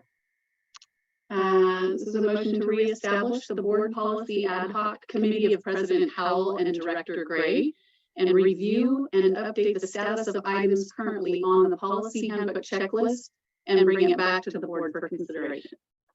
Excellent. Thank you. So please call the roll. Okay. Director Gray. Aye. Director Gray, aye. Director Stidel. Aye. Director Stidel, aye. Director Farmer. I'm sorry. Can you repeat that, please? Yeah, aye. Director Farmer, aye. Vice President Dean. Aye. Vice President Dean, aye. And President Howell. Aye. President Howell, aye. Vote is 4-0. Motion passes unanimously. Yes. Go ahead, Vice President Dean. I think we need to look at extending the meeting because it's about 5 minutes to 4. I was noticing that, and so my telepathy was saying, "Oh, I think that's what she wants to do." So I think, well, on the one hand, we know work expands to fill the time available, but on the other hand, it kind of hate coming back to constantly extend. 4:30? Let's go to 4:30. I think we can maybe get done before then, but at least Let's try for that, shall we? It's been moved, well, somebody moved, moved and seconded somehow that we go to 4:30. Are there any, I'm asking unanimous consent. So if everyone agrees, don't do anything, don't raise your hand. So does anyone object? No one objects. So without objection, we will continue till 4:30. Okay, so we finished that item. And that takes us to the reports, I believe. Yep. Misplacing my little thing here. Okay. The way I want to handle this, I think I'll take public comment. First of all, I'll ask if any, we'll just go through each one. If the reporting director has anything they wish to emphasize or to say, and if any board member has any questions or clarifying statements regarding the report. And we'll just go one by one. And I will call for public comment on all the reports after we have gone through to the end. So let's try that here. So the first one is the Forest Committee, and this is Director Farmer. Do you have anything you want to highlight or point out, or anything you wish to say? No, I think it's fairly complete. Thank you. Okay, does the board members have any questions or comments? Okay, moving on then to the summary of the Fiscalini Ranch, Friends of the Fiscalini Ranch Preserve meeting. Again, Director Farmer, do you have anything you wish to highlight? I think the only thing that I might want to highlight, it's not necessarily, let's just say that the issue regarding the leash law on the ranch has become a topic that's seriously being addressed by the board of FFRP, and I'll probably have something with much more substance to report on that at the next FFRP report. Okay, excellent. And I think somebody, I think it was Director Gray or someone that had some concern about the dogs off leash as well. All right, good to know. Now, how about the, what is this? The Ranch Committee? That's the same as the, do we have a Ranch Committee? That's just a Ranch Committee report from FFRP. Oh, I got it. Okay, thank you. Okay, now the NCAC liaison report for August 11th, and that would be Vice President Dean. Do you have anything you'd like to highlight? Not really, other than at this upcoming meeting, they're going to be discussing our homeless situation. So if anybody wants to tie in, and I believe something about affordable housing. Sounds like that'd be worthy, something to watch. Okay. And now the Coastal Commission liaison report. And again, this would be Vice President Dean. No, but I do want to say that currently they're discussing sea level rise and climate right now. And I just wanted to also point out they're doing a coastal photo contest, and entries are accepted until September 19th. And this is for amateur photographers only, not professional photographers. And they consider professional photographers as someone who earns 50% of their income from photography. Cool. Okay. And then this brings us to our last report, which is a report of the ad hoc subcommittee on the WRF expenses. And that's both Director Farmer and I put that together. I think we'll start with Director Farmer if he wishes to make any comments or anything, and then I'll just follow with any clarifications that might be needed. And after the report, we'll then take public comment. So Director Farmer, the floor is yours. President Howell. So let me just say that I first began adding up item by item the cost of the facility to the ratepayers of this district about 2 years ago. And I'm thinking about that term, a month of Sundays. I did it basically like on Sunday afternoons, taking 3 or 4 hours.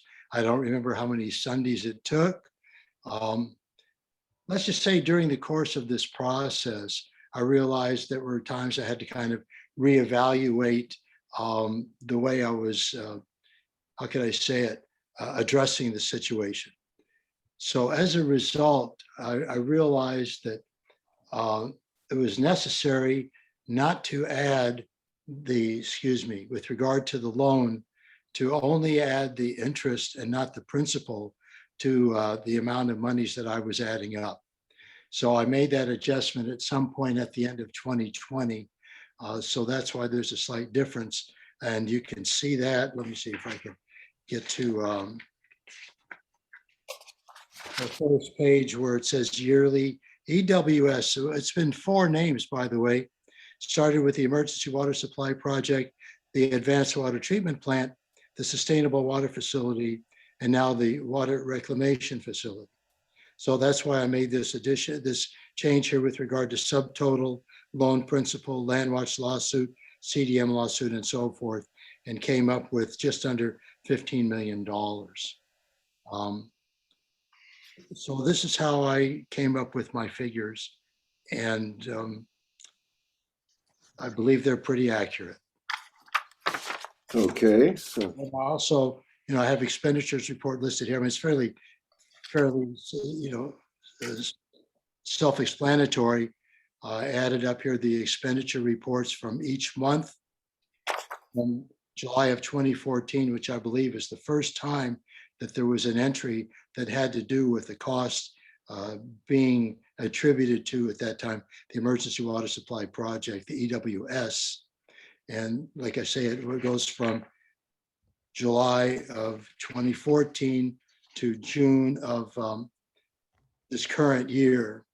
And the reason I ended it there is because you are doing your calculations by fiscal year, while I was doing mine by calendar year. So the end of the fiscal year is, of course, June of 2022. That's why this is where my figures end. And there was 1 month, I don't recall exactly which one, I believe it was in August of 2018, I'm not quite sure, but there was a month where maybe it was 2017, excuse me, where there was, here it is, July of no, that's not it. Well, perhaps I think I was able to rectify that situation where I felt initially there was no report. And it was like 2 months later that the expenditure report was noted. So my apologies. So that's pretty much it. okay. Well, thank you, Director Farmer.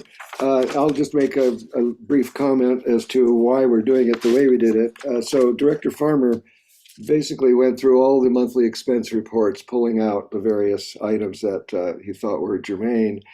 I decided that in order to just make some determination as to whether Director Farmer's conclusion was in the ballpark, if it was at least somewhat, without worrying about the exact amount, I thought the best way would be to approach it from another angle. So I simply took all the budget document, the various budget documents that were presented over the years, where in all cases but I think the last fiscal year, this 2021-2022, there was always a column showing the actual expenses for the previous fiscal year. So I simply took all those actual expenses that were reported as belonging to the WRF and just totaled those up year by year to see if it could come up anything close to what Director Farmer was producing.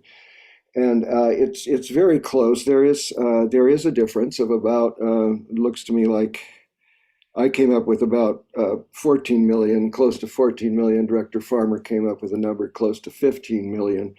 The explanation for that is I think it would have probably been closer because I think some of my numbers are underreported for the following reasons. A number of those actual columns, there it is, and on the spreadsheet, which is the second part of the report, for the fiscal years 2014-2015 and the fiscals 2015-2016, those were actually 11-month totals. So those columns would not have any figures for expenses that were for money that was spent during that 12th month. So that could be a significant amount depending on when payments went out. So again, these numbers should not be taken as an absolute truth. And it's not, but it does give a sense as to the general level of what we're talking about. And the other source of where there could possibly be some discrepancies is I put this together before the information came out, our actual expenses for fiscal 21-22. And so that column, which is the last column on the sheet, those are proposed. Those are not real expenses, and they could very easily have been more than that, or they could have been less. So point being, what we do know is that we're talking of difference of somewhere between 14 and $15 million is approximately what we're talking about, at least in terms of Director Farmer's methodology. So this spreadsheet was just a check on that, and is not intended to be in any way it's not like figure that you would carry to the bank or anything. It's just, this is what our records show in a rough way. So having said that, let's see, I think let's take comments and questions, and let's try not to avoid no discussion, just clarification or questions. And then we'll go to the public and listen to what they have to say. So Director Seidel, and then Director Gray. Yes, and in the second page of spreadsheets, you had some notes down at the bottom of that. Yeah, right. And they're somewhat incomplete. So I was wondering if you could provide the rest of the number 3, and I think you indicated there was a number 4 that you had on your sheet also, so that you could. Right, and I can produce it. I can reprint this for the record. That 4 asterisks, that's referring to the column, the 21-22 fiscal year, and the note there was basically saying that these are proposed. These are not hard and fast numbers. But you'll see that down at the notes, you only have the 3 asterisks. When I reprinted this thing, I didn't readjust the print area, and there's 2 notes missing. The 4 asterisk note, which is basically saying that these are, just again, pointing out these are proposed, these are not the real numbers. And then the other note, which is actually a bunch of question marks, which you see in the totals column, was just a comment that these are things that if we wanted to go forward and look at our future obligations, those numbers would be needed, namely the remaining balance on the loan and the amount of additional interest that we would have to pay if the loan went to term. But that wasn't the question, so I didn't feel the necessity of filling those numbers in, because that's not what we were asking here. It's just how much, my question was twofold. How much total dollars went out? And that's the first page of the spreadsheet, which gives you about 26.5 million. But that's not cost, that's just money going out. So that's what the second page of the spreadsheet is, to go back and make those adjustments so that the figure you come up with is the actual expense to the district. But now some of those are capital. I mean, and we have to be very careful. This is more to our friends in the public. Cost is an accounting term, and it has some very specific meanings depending upon the context. And the cost of an asset, which is basically then the value of the money that you spend on the asset is now in the asset itself. That's quite a different kind of cost from a service, for example, that you ask for. So we have to be careful when we talk about cost. And so this is a very, very broad, high-level thing, and I don't really want to make it the subject of any argument, but just to kind of say this is what it looked like if. And the other thing I would point out to everybody is that this is all based on figures which are publicly available. There is nothing in either Director Farmer's report or my report that any member of the community could just as easily put together. It's nothing, there was no secret information of any kind. This is all public. It's all out there. It just happens to be kind of spread around in several spots. Okay, I see 2, let me go board members first and then back to the public. Because I'm sorry, I kind of, again, sorry, taking advantage of my position here. Sorry about that. Okay, so Director Gray first, and then Director Steidel. Yeah. Thank you, President Howell. Is there time after the public comment for us to make suggestions for how you go forward with this? Because I don't have any questions at this point, other than one of, some of the numbers, but we can talk about it later. But if we have any suggestions to make, can we make them after the public comment? Sure, that would be fine. If there is a way forward, and if you wish to suggest. There might be, yeah. But we have to because we're not really discussing and considering, so we need to be careful here. Yeah, Director Seidel. I just want, again, a clarification, but on the spreadsheets, you had indicated that the Prop 84 loan amount was $4,382,256. But in recording the information, you showed that it was the $4,163,142. And the reason I'm mentioning it is because that number is something that is backed out of the $26 million figure that you had. And the difference between the two is the $4,163,000. It was just expenses through a specific period. Yeah, the full proposition loan amount was the $4,382,000, which was probably expended. The difference between the two is just around $220,000 was probably expended in later periods. It's just not recorded here. So the amount that was deducted from the 26 million probably should have been the 4,382,000. So it's possible that your bottom line number, the 13,923,000, is overstated by that difference, the $220,000. That's a good point. Thank you for that. And the reason, after you and I had this conversation earlier, and I realized that column, that is an 11-month column, and it's very likely that the rest of that grant money could very well have been spent in the 12th year and the 12th month, and it wouldn't show up here at all. So you're absolutely right. Okay, Director Farmer, I keep wanting to go to the public here, but I'll let you go first, and then we'll go to the public.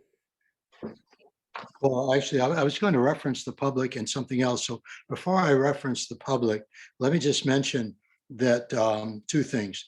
First off, when I was talking about what information I've provided here, on page 53, before we added a couple of more agenda items, what was on page 53 in the initial agenda packet, I have a sample expenditure report. I chose this one because it filled an entire page, so people could get an idea.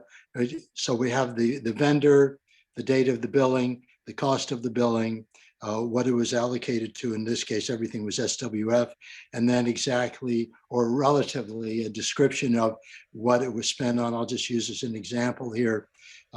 Canon Corporation on 330, $507 SWF. Brine Basin Stormwater Analysis. Here's another one. The Chance Construction on 315, $12,418.08 SWF. Evaporation Pond Closure Implementation. So I'm just using those as an example. So I'm just giving examples of how thorough I endeavored to be in this process.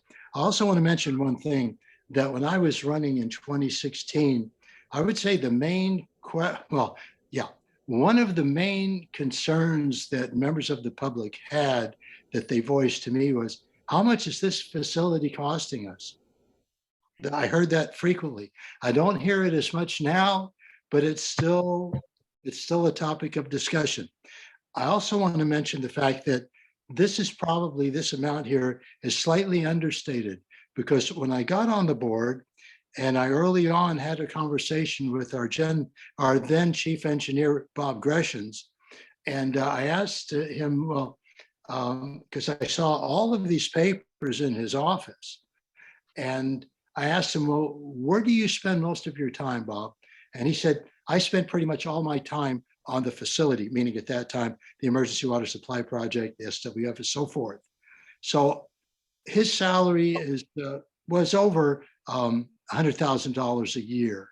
So I think with some assurance, I could probably state that we could add on perhaps $500,000 to $600,000 that would be Mr. Gresham's salary during the course of the time that he served as chief engineer before he resigned. I'm just putting that out there, and I'll leave it at that. Thank you.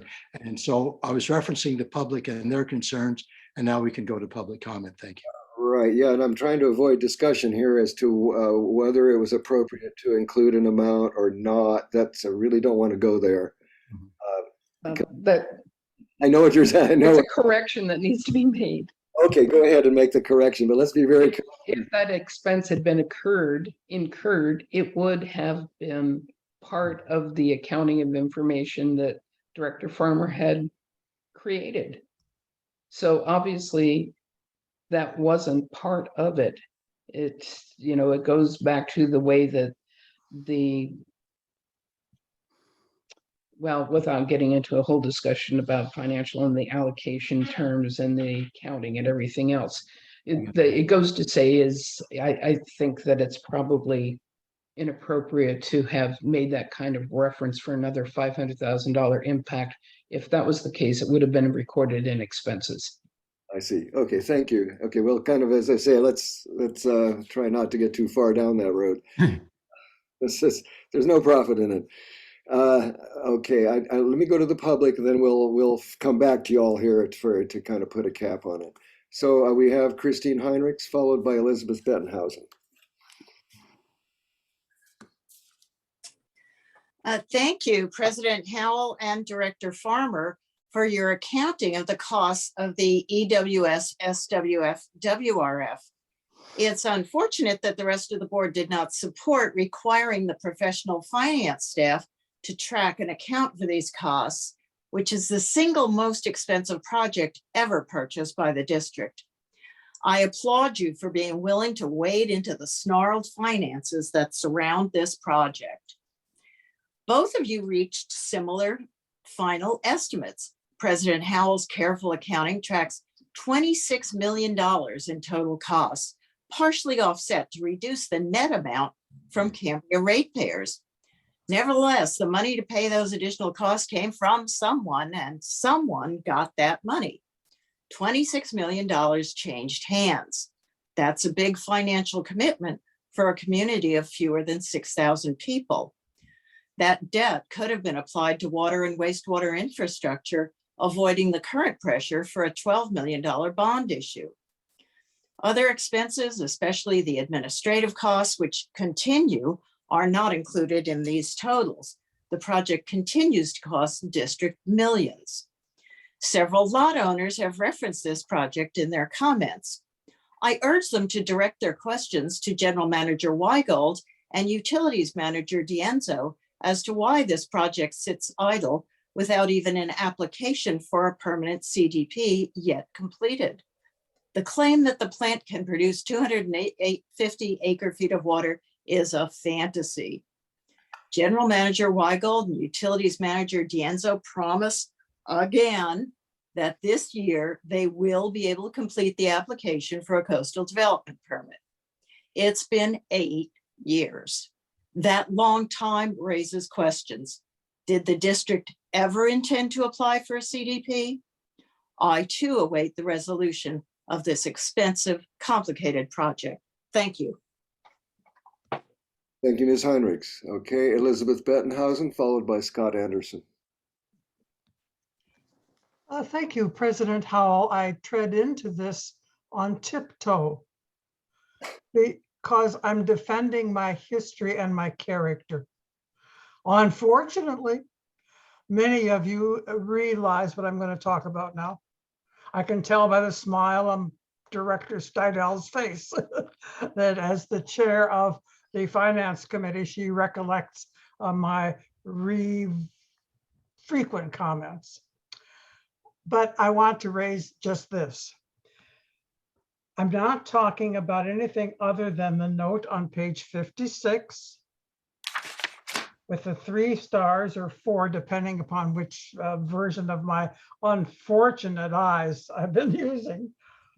The administrative cost allocations are not included in this spreadsheet because ... It's a sentence that's not finished. I don't want to know the end of the sentence at the moment. I want to say that I went to the data, and I thank whoever just said it. The data are all available to us humans to go and look. And I frequently do, which might be why I need 4 new glasses. But anyway, so I went and looked at the data. And I want to say what I found.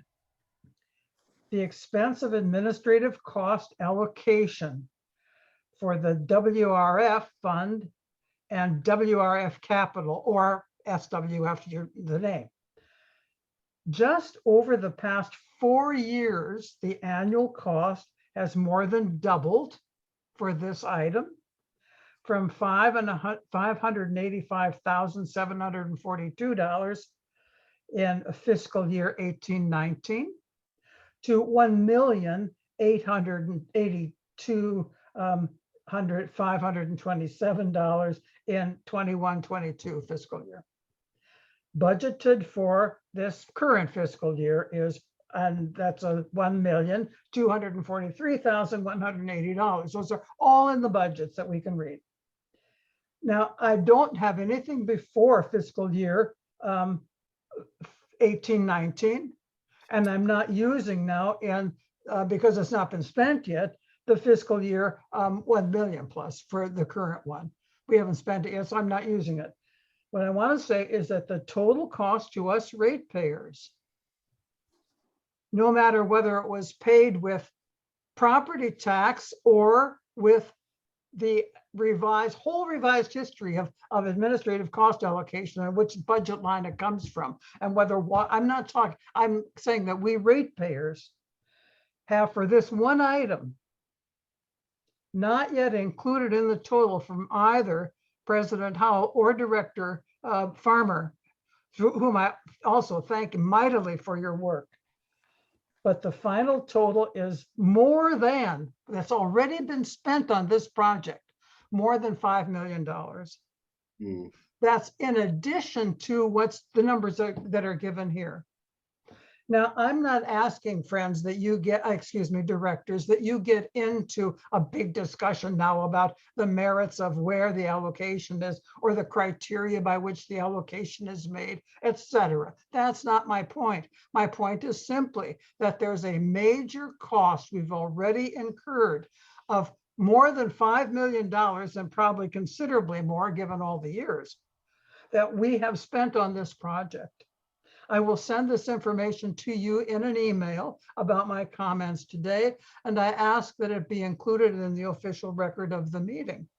And I don't bring this up to dump on anybody. That's not my point, although I'm not doing it for that reason. I'm saying it because we need an accurate accounting. And we need also a footnote saying this is expenditures already made. This is not the remaining expenditures that we know will be inevitable unless it's renegotiated. And that is the remaining interest and principal on this installment sale agreement. We still will owe that unless the board takes official action and somehow gets it cheaper. But we're still way into the double millions when that happens too. So please, I have thanked Director Farmer for persisting on this, because some people just got cynical and quit asking the question, how much is this thing costing us? But I'm very glad that your strategic plan has all sorts of details on finally getting the thing a permanent permit, because the application there is not yet done. Thank you very much, board. I'm working too close to 4:30. I don't want to I don't want to use more time. Thank you, Director Dean. Thank you very much for signaling me. Okay. Thank you, Ms. Bettenhausen. We do have one more public comment. We are getting close to the hour here. So yeah, let's go ahead and I don't want to extend this. We do have to deal with future agenda items. Yeah, go ahead, Vice President Dean. I wasn't trying to signal Dr. Bettenhausen. I was trying to let you know we're getting close to 4:30. Shall we extend for 10 minutes? Let's do 10 minutes. We should be able to put this to bed. I mean, there are some open questions here that will never because a lot depends upon one's understanding or where you're coming from, but let's see if we can't tie this up. So do you want to, I'll take that as a motion to go to, what do we say? So 440, right? 440? Okay. Is there a second on that one? Okay, seconded. Moved and seconded to go to 440. Is there any objection? Okay, without objection, we'll extend till 440. So let's go ahead and take Scott Anderson. I have one point of clarification for Ms. Bettenhausen, and then we'll come back to the board for some final, for everybody's final statement on this one. So Mr. Anderson, please.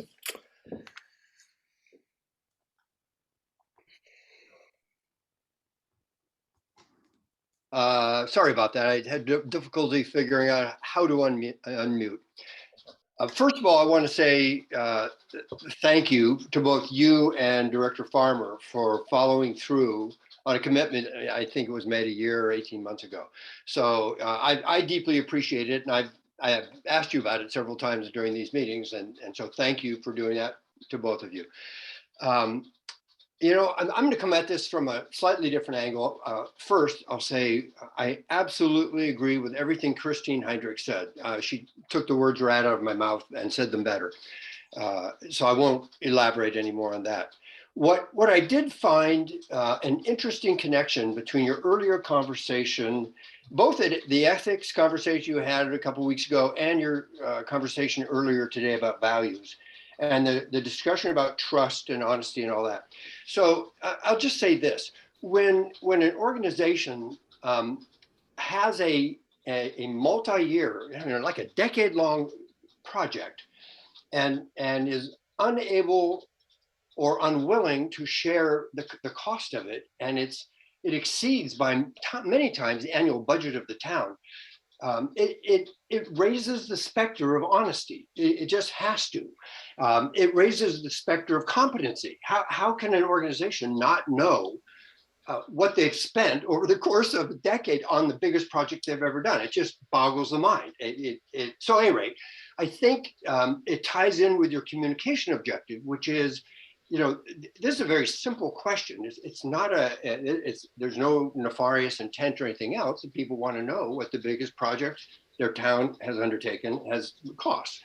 And the inability to produce that by staff it's interesting. It's inexplicable to me. At any rate, I think it ties with the whole honesty thing. Like Director Farmer was saying earlier, I think it would, the more you can communicate about these exact kind of things and where the money's going, the better the trust will be for everybody. But I think it has to start with you guys, and this is not a good example. This is an example of the other side. So in the future, it'd be great if you could just stay on top of it and let us know what it costs. And honesty is the best policy. So thanks for listening. Thank you, Mr. Anderson. Okay, we're any further? No more public comment. Leah, do we have any public comment written on this item? That would be 8E. I think you do have one, actually. I did, but it was from Christine Heinrichs and she has already spoken. Okay, all right, thank you. Okay, now coming back to the board, and before I come to you, I just want to say one thing regarding that issue of cost allocation, because I saw that part of the note that got that 3 asterisk note on my spreadsheet, the second line, which explains that administrative cost allocations are not included on this spreadsheet because they were only included, they were not included in any budget documents after the 2018-2019. There was no line for administrative cost allocations for Department 25 or 39. So in that case, I think that Ms. Bettenhausen, because I'm looking now at the budget packet that was presented on 6/17 of 2021. And when you look at the administrative cost allocation, it just says, you'll see that for 2018, this is on page 70 of the original numbering of your packet, that on the fiscal, let's see, the last time administrative costs were included and that were not put, what I'm trying to say is after the fiscal 2018-2019, the board adopted the practice of simply allocating all that administrative costs to the water department. So the millions of dollars that Dr. Benthausen is seeing in current budgets they are not administrative costs allocated specifically to the WRF. Yeah. So we need to be careful with these numbers, because so it is not a case of runaway administrative costs. It's an accounting issue where the decision was made to simply allocate those to the water fund and not the WRF. I just wanted to clarify that. So I think it was Director Gray and Director you had, and then Director Stidel had a comment too. I just wanted to briefly comment because we can't get in. We should not be getting into discussion of this non-agenda item. And I do want to maybe say something in future agenda items, so I'll be brief. It seems to me that the answer to Director Farmer's question, the cost of the facilities of ratepayers of the district, hasn't been answered, because what the ratepayers are paying, of course, is actually quite clear. It's the annual amount that's raised in the rates for this project. And they will be paying, they've been paying a certain amount, maybe about 10 million up to now, and they'll be paying a certain amount over the next 10 years. That's actually fairly easy to ascertain. And that's what most people, I think, care about. But I don't, as far as direction for this ad hoc committee to go forward, I think we have to do that, I think, in future agenda items, if at all. If at all, yeah, right. Yeah, we're not here to discuss that today, but if it is something you'd like to bring forward, definitely could do that. Director Stidel, I think you had a comment you wanted to make.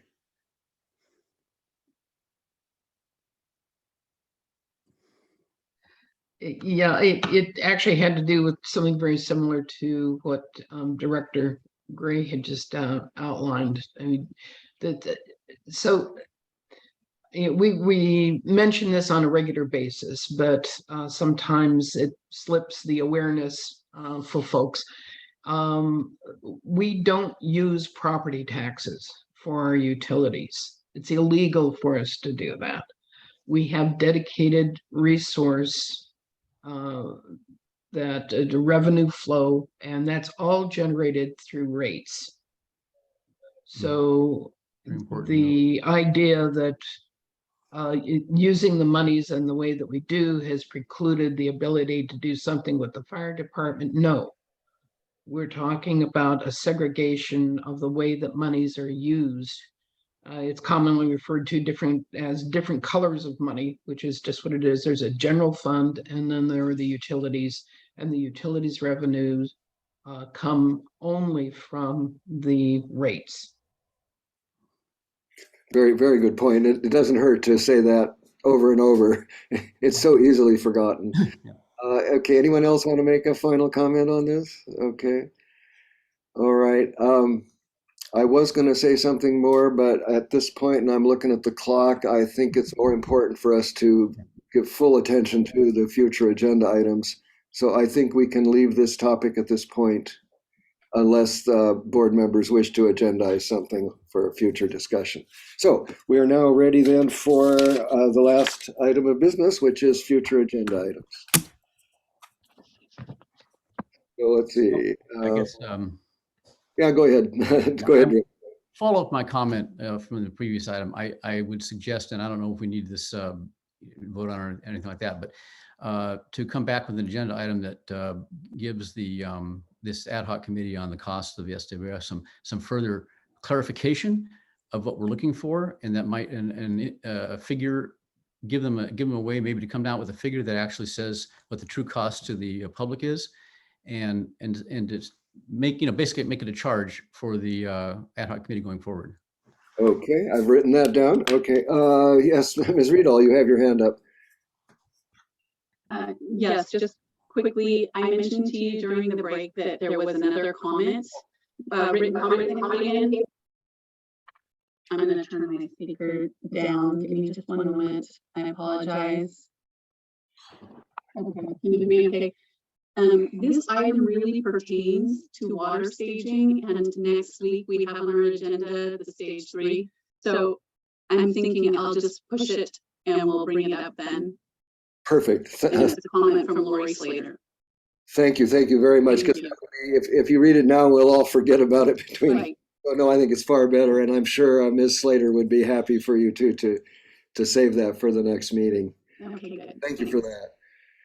So I got Director Gray's possibility of direction to the ad hoc committee on costs. I have a little question mark there, so that's something we might want to talk about. Any other future agenda items? I think we still have. I think we have some people in the public. I'm not taking. You don't want to take public comment. Yeah, Mr. Carmel, do I need to take comment on this one? No.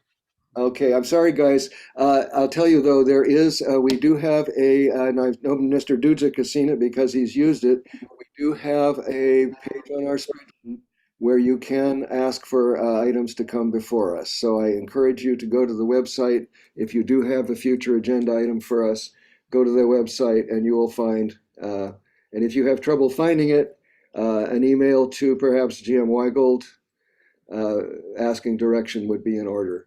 But if you do find it and you have no satisfaction, you can email me and I will help you out. But we do have a way for you to suggest future agenda items, but this is not the time. That would have been the other thing that your choice for future reference, friends out there. The other choice when you're asking for future agenda items would be during the general public comment period of any of our regular meetings. You're always open to ask for agenda items at that point. Yeah, Director Farmer. Mute. Try again. Oh, we're still. The sun is glaring into my screen.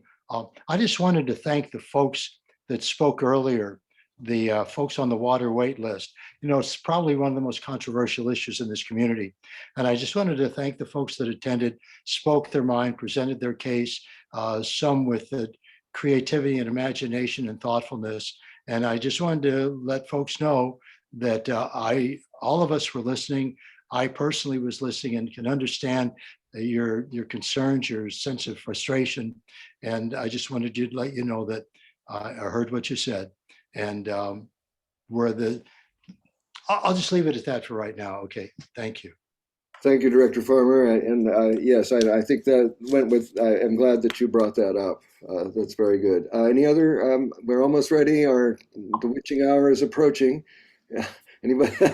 So Vice President Dina, look for a minute like you had something on your mind. Are we all, everybody, are we okay? Everybody okay? Yeah, I'm fine. We've got future agenda items already listed out for next week. Yeah. Yeah, we're not short of anything to talk about, that's for sure. So, well, I think that we're ready to adjourn. So just let me thank you all for your attention today. And I think it's been a useful meeting, actually. I think we did accomplish something. So thank you for that. And I look forward to seeing you all next week. So best wishes, and everybody stay healthy too, please. Okay. Everybody have a blessed weekend. Be well. Thank you, Harry. So we are officially adjourned. Thank you, everybody.